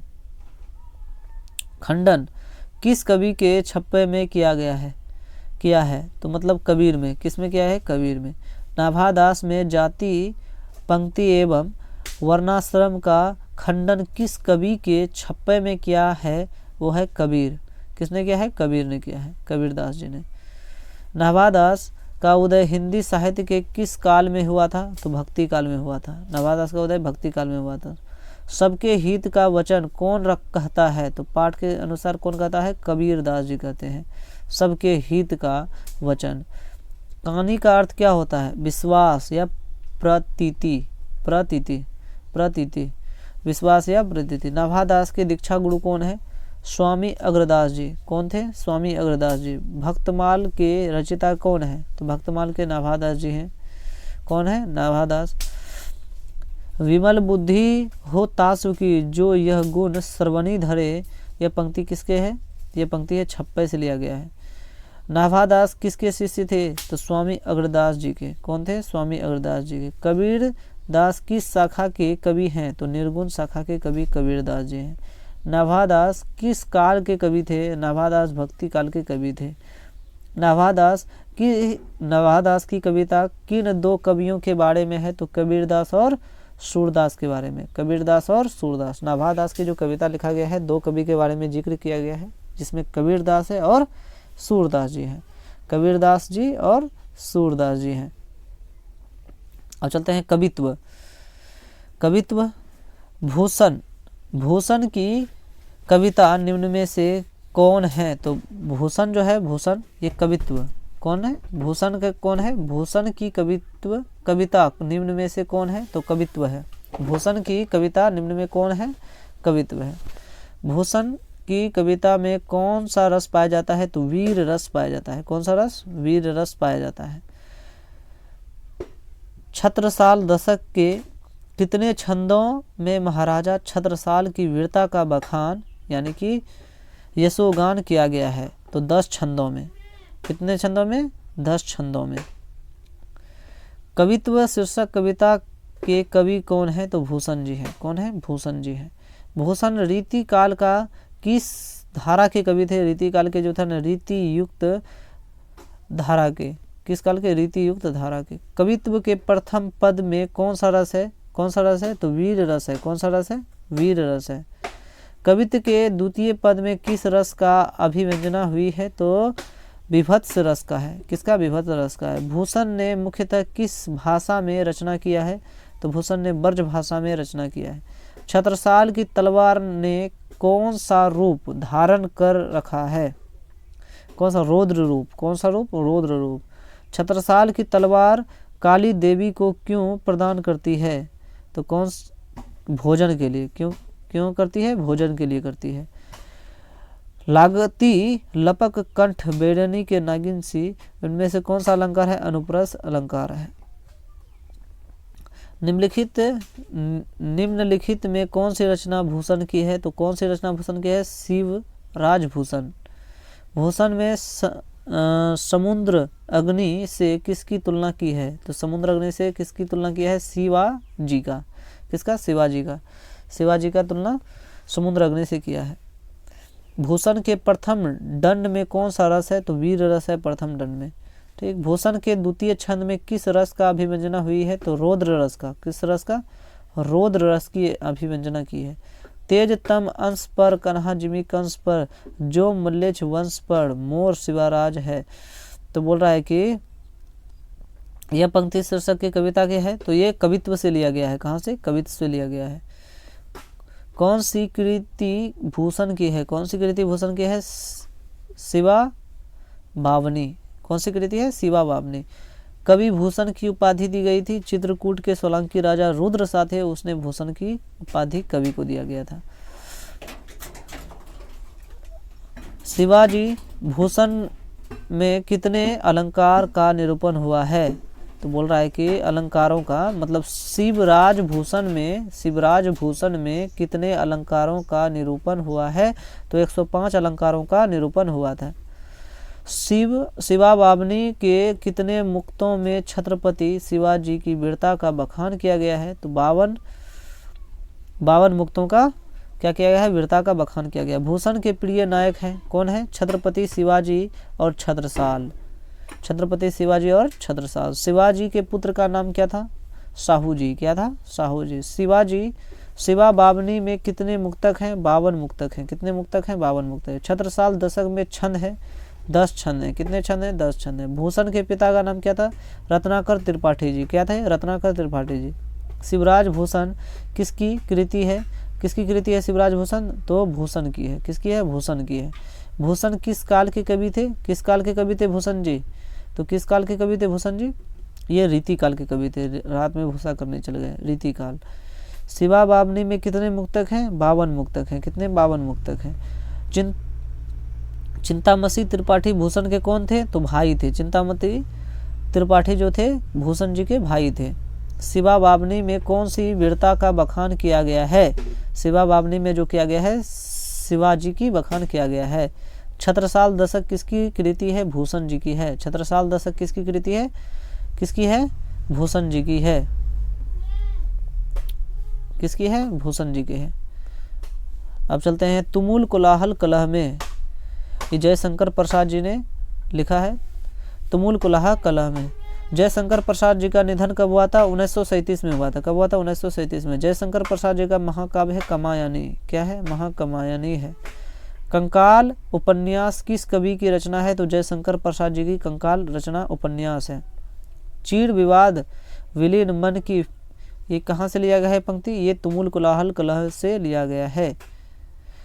शेर सिंह का शस्त्र समर्पण नामक असंख्यानक काव्य किसके द्वारा लिखा गया है? तो ये है जयशंकर प्रसाद जी के द्वारा।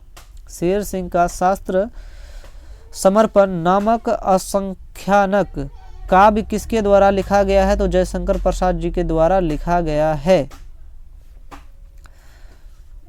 अब चलते हैं आंसू किसकी रचना है? जयशंकर प्रसाद जी का है। जयशंकर प्रसाद जी के आंसू रचना है। जयशंकर प्रसाद जी ने कौन सी कविता लिखी है? तुमुल कोलाहल कलह में। जयशंकर प्रसाद जी का जन्म कब हुआ था? 1889 ईस्वी में। 1889 ईस्वी में। जयशंकर प्रसाद जी के पितामह कौन थे? शिवरत्न साहू जी। शिवरत्न साहू जी। जयशंकर प्रसाद जी कितनी वर्ष की अवस्था में पितृविहीन हुए थे? तो 12 वर्ष की अवस्था में पितृविहीन हो गए थे। जयशंकर प्रसाद जी हिंदी साहित्य के किस काल के कवि थे? तो आधुनिक काल के कवि थे। किस काल के थे? आधुनिक काल के कवि थे। जयशंकर प्रसाद जी किस कृति में आधुनिक मानव सभ्यता का मार्मिक समीक्षा की गई है? तो मार्मिक समीक्षा कामायनी में किया गया है। कामायनी में किया गया है। कामायनी प्रसाद जी के किस प्रकार की कृति है? तो ये प्रबंध काव्य है। कामायनी क्या है? प्रबंध काव्य है। झरना शीर्षक काव्य के संकलन किस कवि की रचना है? जयशंकर प्रसाद जी का। जयशंकर प्रसाद जी का है।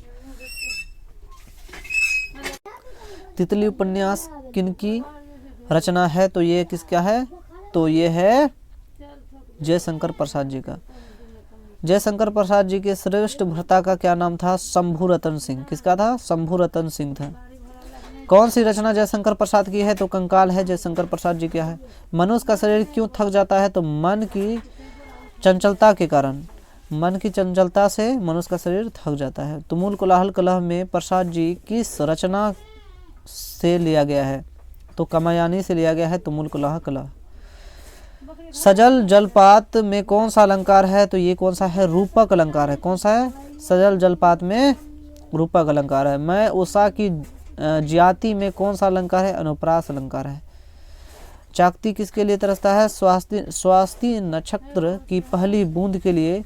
स्वाति नक्षत्र के पानी आता है, वही पहली बूंद के लिए तरसता है। जयशंकर प्रसाद ने किस भाषा में काव्य की रचना किया है? तो खड़ी बोली में किया है। खड़ी बोली में। इनमें से कौन सा पुस्तक प्रसाद जी की है? तो कौन सी पुस्तक प्रसाद जी की है? झरना जो है प्रसाद जी की है। जयशंकर प्रसाद जी कौन सी कृति अपूर्ण है? तो कौन सा अपूर्ण है? इरावती जो है अपूर्ण है, यानी पूरा हुआ लिखा नहीं है।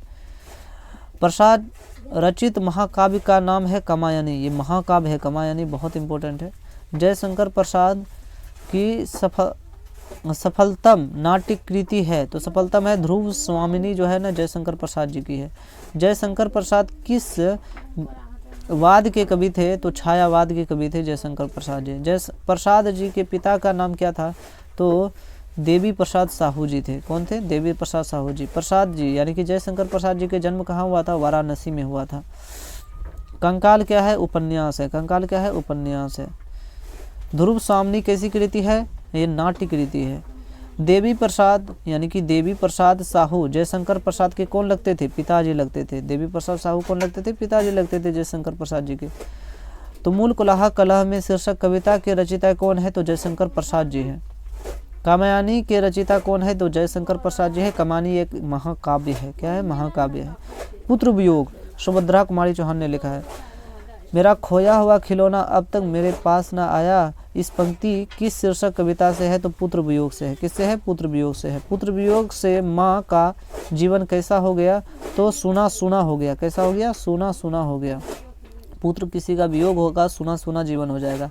माँ किसके भय से अपने लाल को गोद से नहीं उतारती?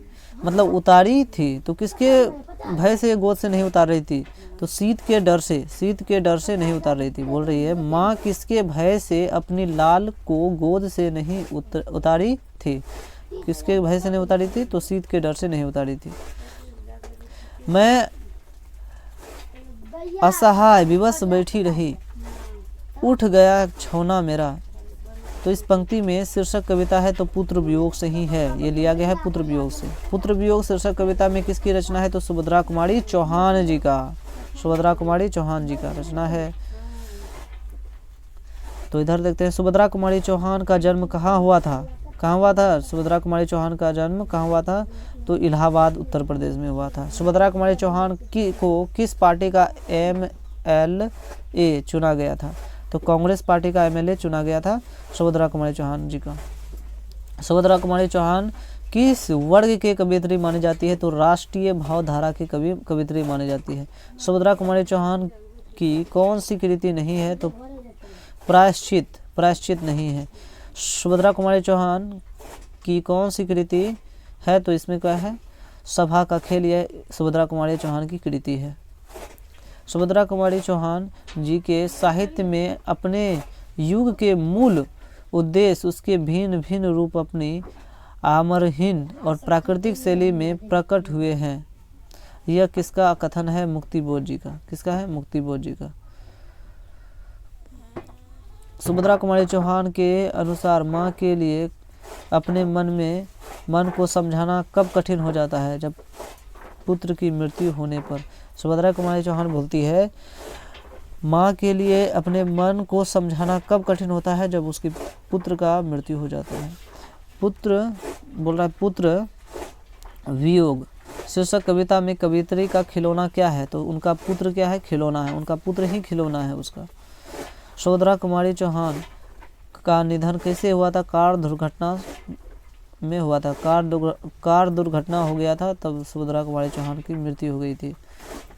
वर्ग 9 तक की पढ़ाई के बाद शिक्षा अधूरी छोड़कर कौन कवियत्री असहयोग आंदोलन में कूद पड़ी, तो एक सुभद्रा कुमारी चौहान थी, वो असहयोग आंदोलन में कूद पड़ी 9 तक की पढ़ाई करके। सुभद्रा कुमारी चौहान का जीवन सुना सुना क्यों हो रहा है, तो क्यों हो रहा था, पुत्र असमय निधन हो गया, पुत्र का निधन हो गया था। सुभद्रा कुमारी चौहान स्वयं को असहाय क्यों कहती थी, असहाय क्यों कहती थी, क्योंकि उसका पुत्र की मृत्यु हो गई, यानी पुत्र वियोग के कारण। पुत्र वियोग कविता में कवियत्री के किसके लिए पत्थर को देवता मानकर पूजा की, किसके मानकर पूजा किया, पुत्र के लिए, किसके लिए, पुत्र के लिए। पुत्र वियोग कविता में कवियत्री के किसके लिए पत्थर को देवता मानकर पूजा की, तो पुत्र के लिए, किसके लिए, पुत्र के लिए। गुलामी का नशा किसकी रचना है, तो ठाकुर लक्ष्मण सिंह का, किसका है, ठाकुर लक्ष्मण सिंह का है। सुभद्रा कुमारी चौहान के पति का नाम क्या था, ठाकुर लक्ष्मण सिंह, क्या था, ठाकुर लक्ष्मण सिंह। बिखरे मोती किसका रचना है, तो काव्य संग्रह है, कहेगा सुभद्रा कुमारी चौहान का बिखरे मोती है, लेकिन काव्य संग्रह है, क्या है, काव्य संग्रह। सरोज स्मृति किसकी रचना है, तो निराला की है, किसकी है, निराला की है। सरोज स्मृति किसकी रचना है, तो निराला की है, किसकी है, निराला की है। अब चलते हैं, कास्टवेट गर्ल स्कूल में सुभद्रा कुमारी चौहान की प्रिय मित्र कौन थी, तो महादेवी वर्मा जी। कौन थी, महादेवी वर्मा जी। सुभद्रा कुमारी चौहान कौन सी प्रतिनिधित्व कविता संग्रह कौन है, तो मुकुलन है, कौन है, मुकुलन। सुभद्रा कुमारी चौहान का प्रतिनिधि कविता संग्रह कौन है, मुकुलन है, मुकुलन है। सुभद्रा कुमारी चौहान का जन्म कब हुआ था, 16 अगस्त 1904 में हुआ था। कब हुआ था, 16 अगस्त 19। सुभद्रा कुमारी चौहान का पिता का नाम क्या था, ठाकुर रामनाथ सिंह था। कौन था, ठाकुर रामनाथ सिंह। सुभद्रा कुमारी चौहान की लिखी हुई कविता कौन सी है, पुत्र वियोग है, क्या है, पुत्र वियोग है। पुत्र वियोग शीर्षक कविता में काव्य संग्रह ली गई है, तो मुकुलन से ली गई है। पुत्र वियोग कहाँ से लिया गया है, तो मुकुलन से लिया गया है। कहाँ से, मुकुलन से, कहाँ से, मुकुलन से लिया गया है, कहाँ से, मुकुलन से। कहेगा पुत्र वियोग कहाँ से लिया गया है, मुकुलन से लिया गया है। मुकुलन क्या है, काव्य संग्रह है। छोरो काम दौड़ कर आई, छोरो काम दौड़ कर आई माँ कहकर जिस समय पुकारा, किस कविता का पंक्ति है, तो ये पुत्र वियोग से लिया गया है। किसे, पुत्र वियोग। पुत्र वियोग किसकी रचना है? तो सुभद्रा कुमारी चौहान की है। कहाँ से लिया गया है? मुकुलन से लिया गया है। उषा इतने पास अपने शीर्षक संकलन किस कविता के द्वारा लिखी गई है? इतने पास अपने शीर्षक संकलन किस कवि के द्वारा लिखा गया है? तो इतने पास अपने जो है ना, ये शमशेर बहादुर सिंह लिखे हैं। तो शमशेर बहादुर सिंह ने कौन सी कविता लिखी है? तो कौन सी? उषा लिखी है, उषा। शमशेर बहादुर सिंह को हिंदी साहित्य में क्या कहा जाता है? तो कवियों के कवि कहा जाता है। शमशेर बहादुर सिंह को कवियों के कवि कहा जाता है। कवियों के कवि किसे कहा जाता है? शमशेर बहादुर सिंह। वेरी इंपॉर्टेंट है ये वाला क्वेश्चन। शमशेर बहादुर सिंह की प्रतिनिधि कविताएं नामक काव्य कृति का संपादन किसने किया? तो डॉक्टर नामवर सिंह जी ने। उषा का जादू कहाँ टूटता है? कब टूटता है?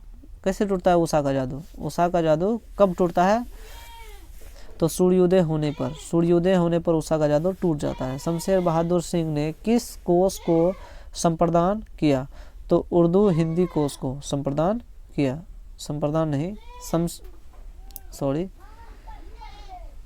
शमशेर बहादुर सिंह ने किस कोश का संपादन किया? तो संपादन किस कोश का किया था? उर्दू हिंदी कोश का संपादन किया था। शमशेर बहादुर सिंह किस साहित्य के समकालीन थे? तो नागार्जुन साहित्य के समकालीन थे। शमशेर बहादुर सिंह की रचना कौन सी शपक्त में आनी शुरू हुई थी? दूसरा शपक्त में शुरू हुई थी। अब चलते हैं यहाँ पर। शमशेर बहादुर सिंह सोवियत रूस की यात्रा कब किया था? 1978 में सोवियत रूस की यात्रा शमशेर बहादुर सिंह ने किया था। शमशेर बहादुर सिंह कौन सी रचना है? उद्दीता है। शमशेर बहादुर सिंह की कौन सी रचना है? उद्दीता है। शमशेर बहादुर सिंह ने 1978 में कौन सी देश की यात्रा की थी? सोवियत रूस की यात्रा की थी 1978 में। शमशेर बहादुर सिंह ने किस स्थान पर बीए किया था?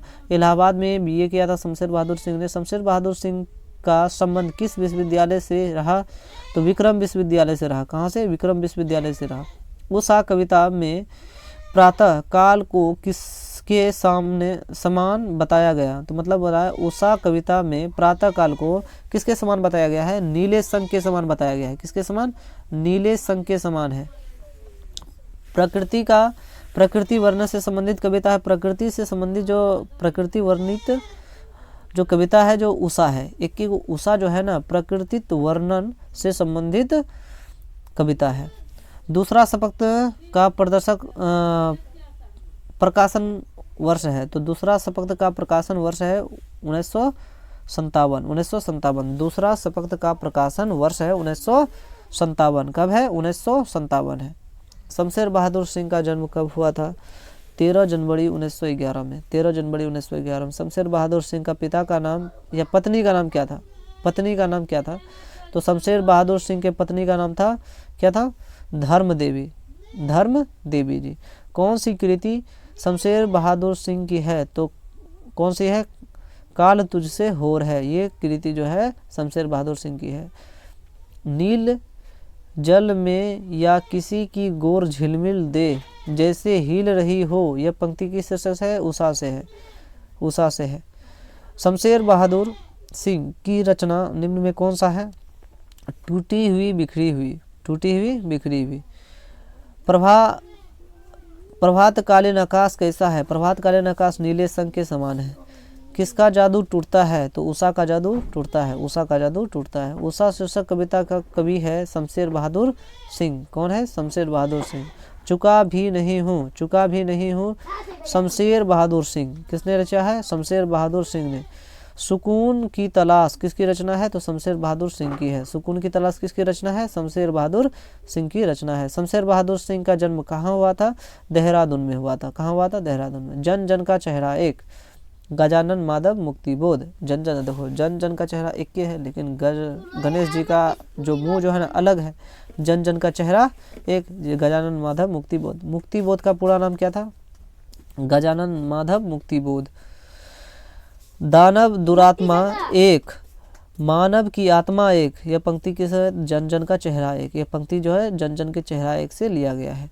मुक्तिबोध ने एमए किस विषय से किया? तो हिंदी से किया एमए। मुक्तिबोध जी ने हिंदी से किया था एमए। ठीक। मुक्तिबोध का जन्म स्थल कहाँ है? तो स्वयंपुर है। कहाँ है? स्वयंपुर है।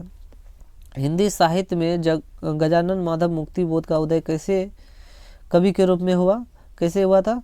प्रयोगवादी कवि के रूप में हुआ था। काठ का सपना किसके द्वारा लिखा गया है? तो गजानन माधव मुक्ति के द्वारा लिखा गया है काठ का सपना। जन जन का चेहरा एक शीर्षक कविता में किसकी रचना है? तो गजानन माधव मुक्तिबोध की है। गजानन माधव मुक्तिबोध का जन्म कहाँ हुआ था? तो छत्तीसगढ़ में हुआ था। कहाँ हुआ था? छत्तीसगढ़ में हुआ था। मुक्तिबोध ने विश्वविद्यालय में किस विश्वविद्यालय में एमए किया था? तो कि नागपुर विश्वविद्यालय में किया था। नागपुर विश्वविद्यालय में इन्होंने एमए किया था। किसने किया था? मुक्तिबोध जी ने किया था। गजानन माधव मुक्तिबोध ने किस विश्वविद्यालय से एमए किया था? नागपुर विश्वविद्यालय से एमए किया था। तो मुक्तिबोध ने नागपुर से निकलने वाले किस पत्र का संपादन किया था? नागपुर से नया खून निकला था। क्या निकला था? नया खून का संपादन किया था। मुक्तिबोध ने दिग्विजय महाविद्यालय राजनांदगांव में प्राध्यापक के पद पर कब से काम करना प्रारंभ किया? 1958 से किया। मुक्तिबोध ने नागपुर के प्रकाशन तथा सूचना विभाग के किस रूप से नौकरी की? तो पत्रकार के रूप में नौकरी किया था। मुक्तिबोध ने नागपुर के प्रकाशन तथा सूचना विभाग में किस रूप में नौकरी किया था? पत्रकार के रूप में नौकरी किया था। तो मुक्तिबोध निराला किस तरह के कवि थे? तो क्रांतिकारी कवि थे। क्या थे? क्रांतिकारी कवि थे। मुक्तिबोध निराला किस तरह के कवि थे? क्रांतिकारी। मुक्तिबोध के कवि संग्रह का नाम क्या है? चांद का मुंह टेढ़ा। मुक्तिबोध गजानन माधव मुक्तिबोध के कविता संग्रह का नाम क्या है? तो चांद का मुंह टेढ़ा। चांद का मुंह टेढ़ा। नील नदी अमेजन मिसौरी में देवता वेदना से गिनती बोल रहा है। नील नदी अमेजन मिसौरी में वेदना से गाती हुई बहती हुई जिंदगी की धारा एक यह पंक्ति किस शीर्षक कविता से है? तो जन जन का चेहरा एक से है। किससे है? जन जन का चेहरा एक से है। तो नील नदी अमेजन मिसौरी में वेदना से गाती हुई बहती हुई बहाती हुई जिंदगी की धारा एक, ये किस पंक्ति से लिया गया है? गजानन माधव मुक्तिबोध नहीं, जन जन का चेहरा एक उसी पाठ से लिया गया है। अब चलते हैं अधिनायक चैप्टर। अधिनायक क्या है? अधिनायक है। अधिनायक अभी नहीं, अभी है, इधर भी क्वेश्चन है। इधर का देख लेते हैं क्वेश्चन पहले। तो इधर का क्वेश्चन देख लेते हैं। मुक्तिबोध के अनुसार ज्वाला कहाँ उठती है? तो जनता में ज्वाला, जनता से ज्वाला उठती है। जनता से। अज्ञेय द्वारा संपादित तार शपथ के एक कवि के रूप में कौन सामने आए थे? मुक्तिबोध जी आए थे सामने। कौन आए थे? मुक्तिबोध जी सामने आए थे। गजानन माधव मुक्तिबोध अपने रचनात्मक जीवन में किन दो प्रधान वैश्विक विचारधाराओं के संघर्ष में आए थे? तो अस्तित्ववाद एवं मार्क्सवाद के संघर्ष में आए थे। किन्होंने पढ़िया लंबी कविताएं ही लिखी? तो गजानन माधव मुक्तिबोध ने बस लंबी कविता लिख दी, सबसे लंबा कविता। कौन सी रचना मुक्तिबोध की है? तो कौन सी रचना मुक्तिबोध की है? कामयानी एक पुनर्विचार। कामयानी एक पुनर्विचार। कामयानी एक पुनर्विचार। एक साहित्य की डायरी किसकी रचना है? एक साहित्य की डायरी मुक्तिबोध की है। किसकी है? मुक्तिबोध जी का है। मुक्तिबोध के पिता का क्या नाम था? तो गजानन माधव मुक्तिबोध जी थे। कौन सी रचना मुक्तिबोध की है? तो चांद का मुंह टेढ़ा। चांद का मुंह टेढ़ा। कौन सी रचना मुक्तिबोध की नहीं है? बिहारी पुनर्मूल्यांकन, ये नहीं है। मुक्तिबोध किस शपथ के कवि हैं? तार शपथ के कवि हैं। गजानन माधव मुक्तिबोध का जन्म कब हुआ था? 13 नवंबर 1917 में हुआ था। मुक्तिबोध की मां का नाम क्या था? पार्वती बाई जी थे। मुक्तिबोध किसका संपादक किया? नया खून का संपादक किया था। कौन सी कृति मुक्तिबोध की है? चांद का मुंह टेढ़ा। जन जन का चेहरा एक रचनाकार है? गजानन माधव मुक्तिबोध जी। मुक्तिबोध की कविता है जन जन का चेहरा एक। नए साहित्य का सौंदर्य शास्त्र के लेखक कौन है? गजानन माधव मुक्तिबोध जी। कामयानी किसकी रचना है? कामयानी एक पुनर्विचार, कामायनी एक पुनर्विचार, ये है मुक्तिबोध जी का, लेकिन कामयानी है जयशंकर प्रसाद जी का। लेकिन कामयानी एक पुनर्विचार हो जाएगा तो ये मुक्तिबोध जी का है। अब चलते हैं अधिनायक। 10वां नंबर चैप्टर है अधिनायक। अधिनायक यानी कि हरचरना किस कविता का पात्र है? तो अधिनायक का है। तो रघुवीर सहाय के पिता का क्या नाम था? क्या नहीं, रघुवीर सहाय के पिता क्या थे? शिक्षक थे। यहाँ से हरचरना किस कविता का पात्र है? तो अधिनायक का है। किसका है? अधिनायक का है। रघुवीर सहाय के पिता क्या थे? तो शिक्षक थे। क्या थे? शिक्षक थे। क्या थे? शिक्षक थे। रघुवीर सहाय को उनकी किस कृति पर साहित्य अकादमी पुरस्कार मिला था? रघुवीर सहाय को लोग भूल गए हैं इस पे मिला था। किस पे मिला है? लोग भूल गए। डरा हुआ मन बेमन जिसका बाजा रोज बजाता है, यह पंक्ति किस शीर्षक कविता द्वारा लिखा गया है? तो अधिनायक से लिया गया है ये पंक्ति। अधिनायक कैसी कविता है? अधिनायक है व्यंग कविता है। क्या है? व्यंग कविता है। अधिनायक शीर्षक कविता किस पुस्तक से ली गई है? तो आत्महत्या के विरुद्ध से लिया गया है अधिनायक। लोग भूल गए हैं किसका रचना है? तो रघुवीर सहाय का है। लोग भूल गए हैं। रघुवीर सहाय ने कौन सी कविता लिखी है? तो अधिनायक लिखा है। कौन सा लिखा है? अधिनायक लिखा है। अधिनायक शीर्षक कविता किस तरह का कविता है? तो व्यंग प्रधान कविता है। रघुवीर सहाय किस काल के कवि हैं? तो रघुवीर सहाय आधुनिक काल के कवि हैं। रघुवीर सहाय का जन्म कहाँ हुआ था? रघुवीर सहाय का जन्म लखनऊ उत्तर प्रदेश में हुआ था। कहाँ हुआ था? लखनऊ उत्तर प्रदेश में हुआ था। रघुवीर सहाय ने एमए किस विश्वविद्यालय से किया था? तो लखनऊ विश्वविद्यालय से कहा था। कहाँ से? लखनऊ विश्वविद्यालय से किया था। लखनऊ विश्वविद्यालय से। अधिनायक कौन है? तो सत्ताधारी वर्ग। सत्ताधारी वर्ग जितने भी हैं वो क्या है? अधिनायक है। प्रस्तुत कविता अधिनायक में हरचरना किसका प्रतिनिधित्व है? आम आदमी। हरचरना किसको कहता है? आम आदमी को हरचरना बोला जाता है। हरचरना कौन है? हरचरना जो है एक आम आदमी है। हरचरना कौन है? एक आम आदमी है। अज्ञे द्वारा संपादित दूसरा शपथ में एक कवि के रूप में कौन सामने आए थे? तो रघुवीर सहाय जो थे ये दूसरा शपथ के कवि थे। दूसरा शपथ के कवि कौन थे? रघुवीर सहाय। दूसरा शपथ के 7 कवियों में कौन शामिल थे? रघुवीर सहाय। कौन थे? रघुवीर सहाय जो थे 7 कवियों में शामिल थे। अब चलते हैं यहाँ पर क्वेश्चन नंबर 18। अधिनायक शीर्षक कविता किस पर व्यंग है? तो किस पर व्यंग है? समकालीन राजनीति पर व्यंग है। समकालीन राजनीति पर व्यंग है। रघुवीर सहाय किस शपथ में एक कवि के रूप में शामिल हुए? दूसरा शपथ के रूप में रघुवीर सहाय क्या हुए? शामिल हुए। लिखने के कारण शीर्षक निबंध किस लेखक की रचना है? लिखने का कारण जो था शीर्षक निबंध किस लेखक की रचना है? तो रघुवीर सहाय की है। रघुवीर सहाय की है। राष्ट्रीय त्योहार के दिन हरचरना क्या पहने हुए थे? फटा सुथन्ना हुआ कपड़ा। निम्नलिखित में कौन सी रचना रघुवीर सहाय की है? वे लोग भूल गए। ये क्या है? रघुवीर सहाय की है। रघुवीर सहाय नई दिल्ली से निकलने वाले किस अखबार के विशेष संवाददाता थे? तो नव भारत टाइम्स। कौन था? नव भारत टाइम्स। रघुवीर सहाय किस समाचार साप्ताहिक के प्रधान संपादक थे? तो ये दिनमान। कौन था? दिनमान साप्ताहिक के प्रधान संपादक थे। क्या थे? समाचार संपादक, यानी दिनमान समाचार संपादक के प्रधान संपादक थे रघुवीर सहाय।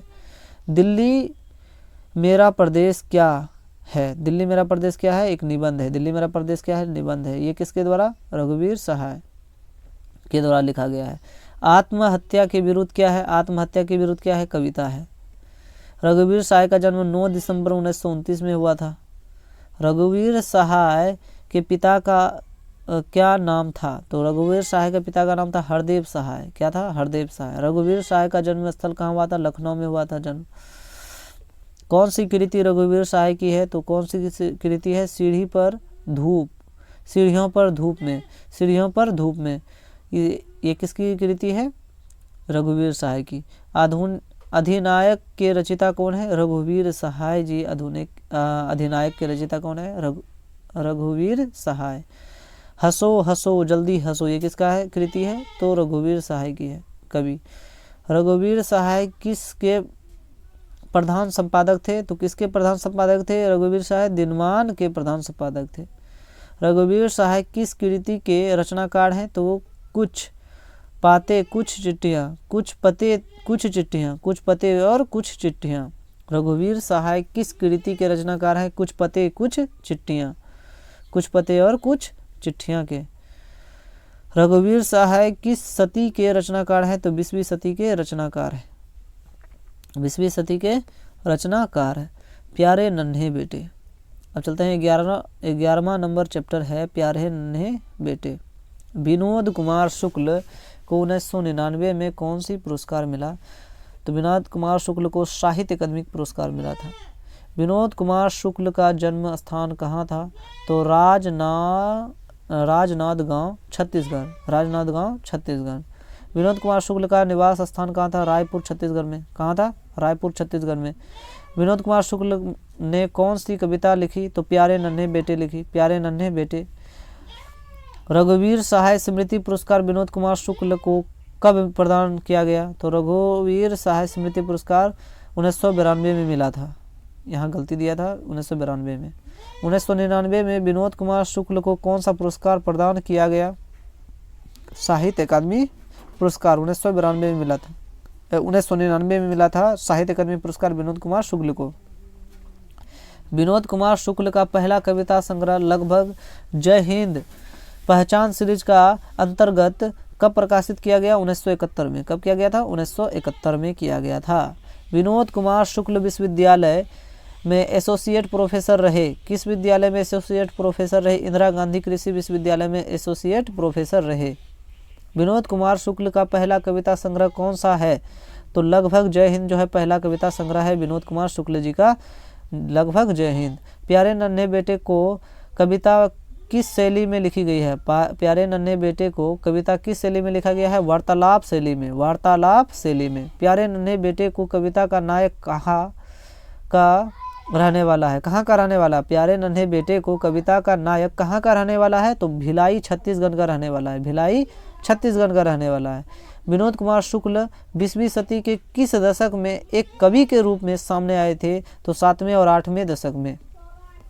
विनोद कुमार शुक्ल की रचना महाविद्यालय साहित्य की किस विद्या का संग्रह है? कहानी संग्रह है। कौन सी उपन्यास विनोद कुमार शुक्ल द्वारा रचित है? तो नौकर की कमी जो है ना, ये विनोद कुमार द्वारा उपन्यास के रूप में रचित है। पैर पर कमरा का अनुवादन किस भाषा में हुआ था? इतावली भाषा में हुआ है। पैर की कमरा इतावली भाषा में हुआ है, इतावली भाषा में हुआ है। कौन सी कृति विनोद कुमार शुक्ल द्वारा, कौन सी कृति विनोद कुमार शुक्ल की है? तो इसमें कौन सी कृति है विनोद कुमार शुक्ल? सब कुछ बचा रहेगा, सब कुछ बचा रहेगा किसकी रचना है? विनोद कुमार शुक्ल जी की है। निम्न में कौन सी कविता संकलन विनोद कुमार शुक्ल का है? विनोद कुमार शुक्ल का है। निम्न में से कौन सा कविता संकलन विनोद कुमार शुक्ल का है? तो यह आदमी नया गरम कोट पहनकर चला गया विचार की तरह। तो ये हो जाएगा option number A, right option. एक तार लोहे का लंबा लकड़ी के 2 खंबे पर तना बांध हुआ बाहर, यह पंक्ति किस शीर्षक के कविता से लिया गया है? तो प्यारे नन्हे बेटे से लिया गया है, प्यारे नन्हे बेटे से।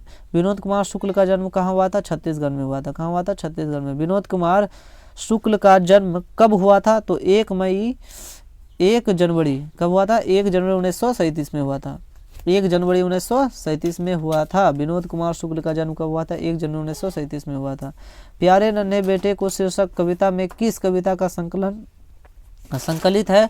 तो यह आदमी नया गरम कोट पहनकर चला गया विचार की तरह।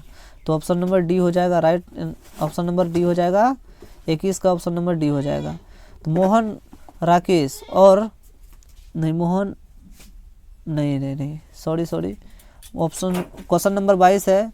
मेहनत कश और औरत को कवि ने किस रूप में देखा है? तो मेहनत कश और औरत का कवि ने मेहनतकश और औरत को मिटा गया है। मेहनतकश और औरत को कवि ने किस रूप में देखा है? तो मेहनतकश और औरत को कवि ने किस रूप में देखा है? लोहा के रूप में देखा है। किस रूप में? लोहा के रूप में। कौन सी कृति विनोद कुमार शुक्ल की है? तो दीवार में एक खिड़की रहती है, दीवार में एक खिड़की रहती थी। विनोद कुमार शुक्ल की किस कृति पर मणिकौल ने फिल्म बनाई थी? तो मणिकौल ने नौकर की कमीज पर, नौकर की कमीज पर। पत्नी बिटिया को क्या करती है? तो पत्नी जो है बिटिया को समझाती है। पिता बेटिया को क्या करती है? सिखाता है। पिता क्या करता है? सिखाता है। प्यारे नन्हे बेटे को कविता में लोहा किसका प्रतीक है? लोहा जो है कर्म का प्रतीक है। किसका है? कर्म का। प्यारे नन्हे बेटे को के रचिता कौन है? तो रचिता कौन है? रचिता कौन है इसमें? विनोद कुमार शुक्ल जी, विनोद कुमार शुक्ल जी। प्यारे नन्हे बेटे कविता में किस संकलन से लिया गया है? तो ये कहाँ से लिया गया है? प्यारे नन्हे बेटे।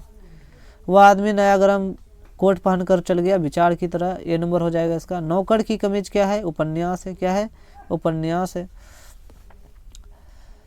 नौकर की कमीज क्या था? उपन्यास था। अब चलते हैं हार जीत। महात्मा गांधी अंतर्राष्ट्रीय हिंदी विश्वविद्यालय में प्रथम कुलपति निम्न में कौन थे? तो हार जीत, तो ये अशोक वाजपेयी थे। कौन थे? अशोक वाजपेयी थे। महात्मा गांधी अंतर्राष्ट्रीय हिंदी विश्वविद्यालय में के प्रथम कुलपति निम्न में कौन थे? तो अशोक वाजपेयी थे। कौन थे? अशोक वाजपेयी थे। समाजवादी किससे लड़ रहा है? तो समाजवादी जो है पूंजीवादी से लड़ रहा है, पूंजीवादी से लड़ रहा है। अशोक वाजपेयी ने राज्य की सेवा किस रूप में की? तो भारतीय प्रशासनिक सेवा की ओर, भारतीय प्रशासनिक सेवा की थी। ठीक, तो अशोक वाजपेयी का मूल निवास स्थान कहाँ है? तो कहाँ था? सागर मध्य प्रदेश। सागर मध्य प्रदेश। किसकी विजय हुई? सेना की हुई कि नागरिकों की हुई? कहाँ से लिया गया है? हार जीत चैप्टर से लिया गया है यह पंक्ति। कहाँ कहीं नहीं वहीं कविता किसके द्वारा रचित है? तो कहीं नहीं वहीं ये है अशोक वाजपेयी द्वारा रचित है।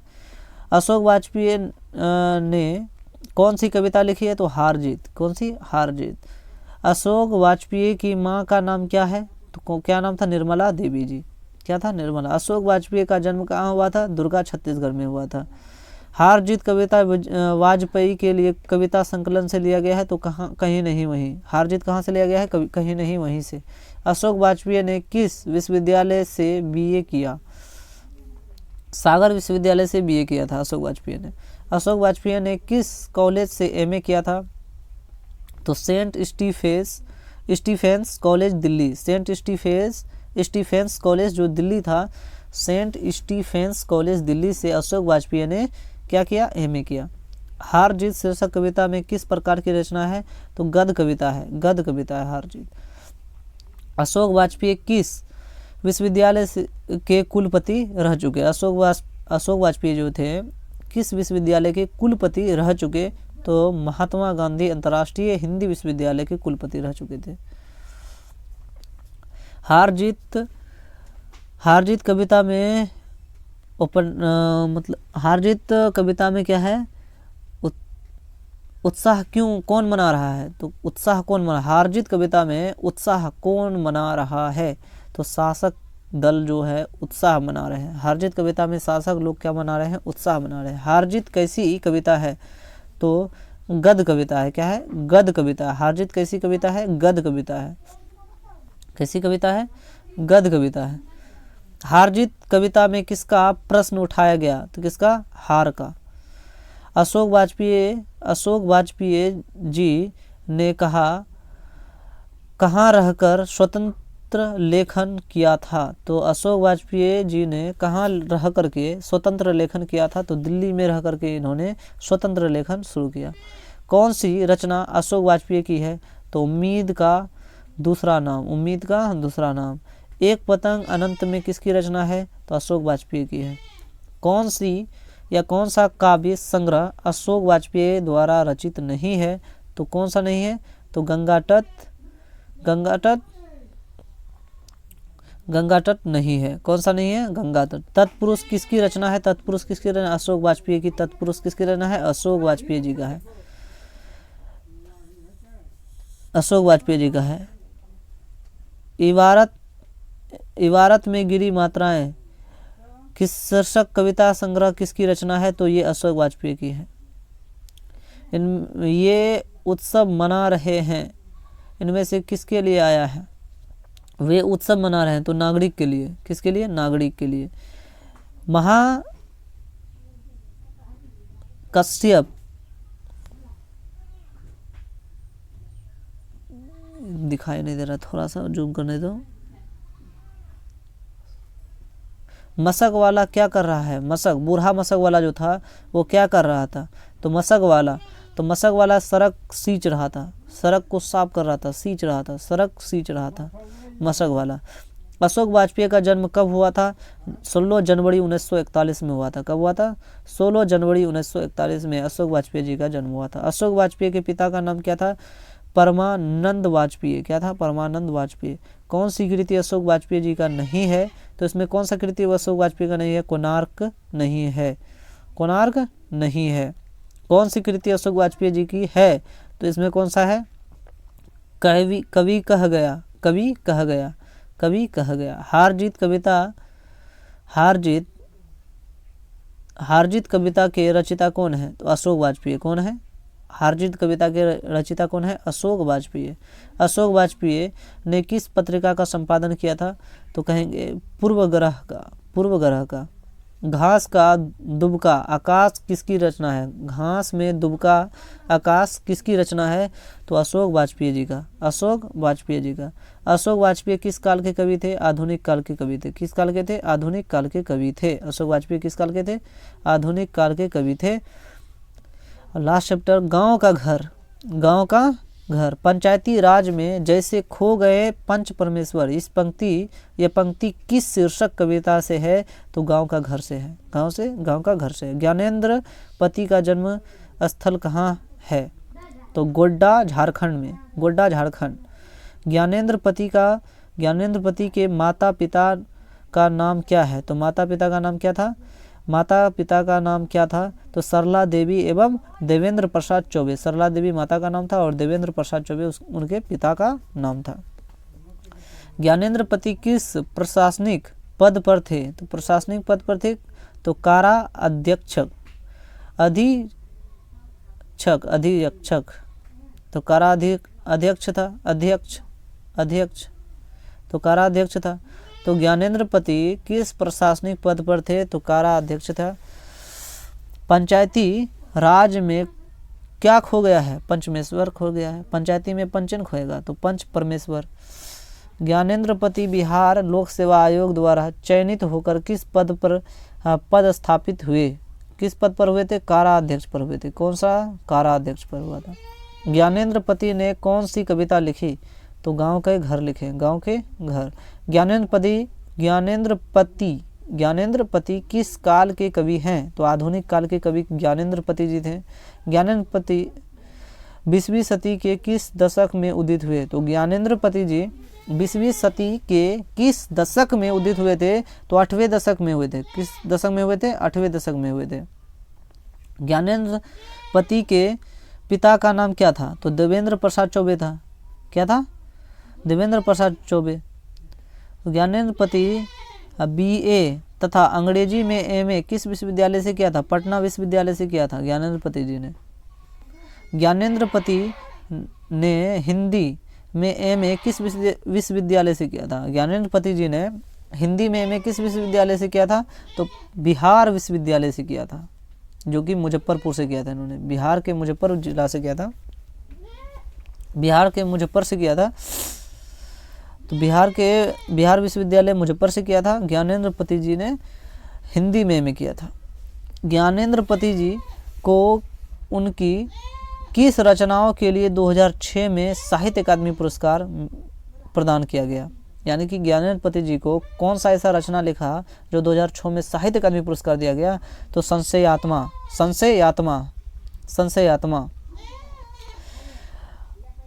कहा है कि गांव में अब किसकी सुने सुनाई नहीं दी?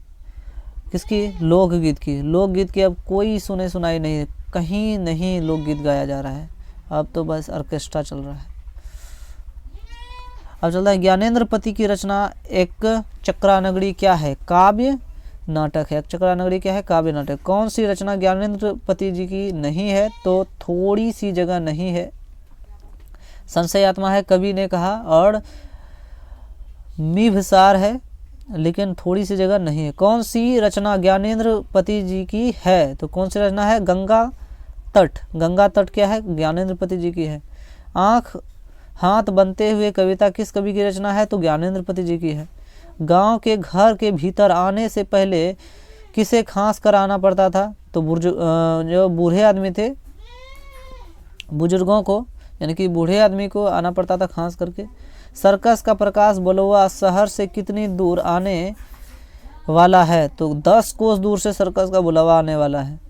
संशय आत्मा किसकी कृति है? तो ज्ञानेंद्र पति जी की कृति संशय आत्मा है, कृति है ज्ञानेंद्र। दूध डूबे अंगूठे के छापे किसके हैं? तो बूढ़े दादाजी थे, ग्वाल दादाजी, तो बूढ़े ग्वाल दादा के। ज्ञानेंद्र पति का काव्य नाटक है तो कौन? एक चक्रा नगरी है। एक चक्रा नगरी है, एक चक्रा नगरी है। क्या है? एक चक्रा नगरी। ज्ञानेंद्र पति का जन्म कब हुआ था? 1 जनवरी 1950 में। कब हुआ था? 1 जनवरी 1950। ज्ञानेंद्र पति का साहित्य अकादमी पुरस्कार किस कृति पर मिला था? तो साहित्य अकादमी पुरस्कार जो मिला था संशय यात्मा पर। गांव का घर कविता के कवि हैं तो ज्ञानेंद्र पति जी हैं। कौन है? ज्ञानेंद्र पति जी। गांव के घर किस कविता का संग्रह से लिया गया है? तो संशय आत्मा से लिया गया है। गांव का घर किससे लिया गया है? संशय आत्मा कविता से लिया गया है। इस पे साहित्य अकादमी पुरस्कार किसको मिल गया? ज्ञानेंद्र पति जी को मिल गया। ज्ञानेंद्र पति को किस कृति पर साहित्य अकादमी पुरस्कार मिला? संशय आत्मा पर मिला। किस पर? बहुत इंपॉर्टेंट ये क्वेश्चन। ज्ञानेंद्र पति जी का जन्म कहाँ हुआ था? तो झारखंड में हुआ था। ज्ञानेंद्र पति का जन्म कहाँ हुआ था? झारखंड में हुआ था। कवि ने कहा क्या है? कविता संग्रह है। क्या है? कविता संग्रह है। तो ऑलमोस्ट सभी क्वेश्चन हमने करा दिया। तो thank you so much everyone last तक वीडियो देखने के लिए। जितना भी मेरा हमसे कोई भी गलती हुआ हो तो हमको माफ़ करना भाई। तो आप लोग तैयारी कीजिए, देख लीजिए पूरा क्वेश्चन को देख लीजिए और धूम मचा के आइए, फोड़ के आइए भाई। और जो भी गलती होगा ना भाई, जो भी गलती हुआ होगा हमसे, छोटी भाई समझकर माफ़ कर दीजिएगा भाई लोग। तो ठीक है भाई, लव यू ऑल।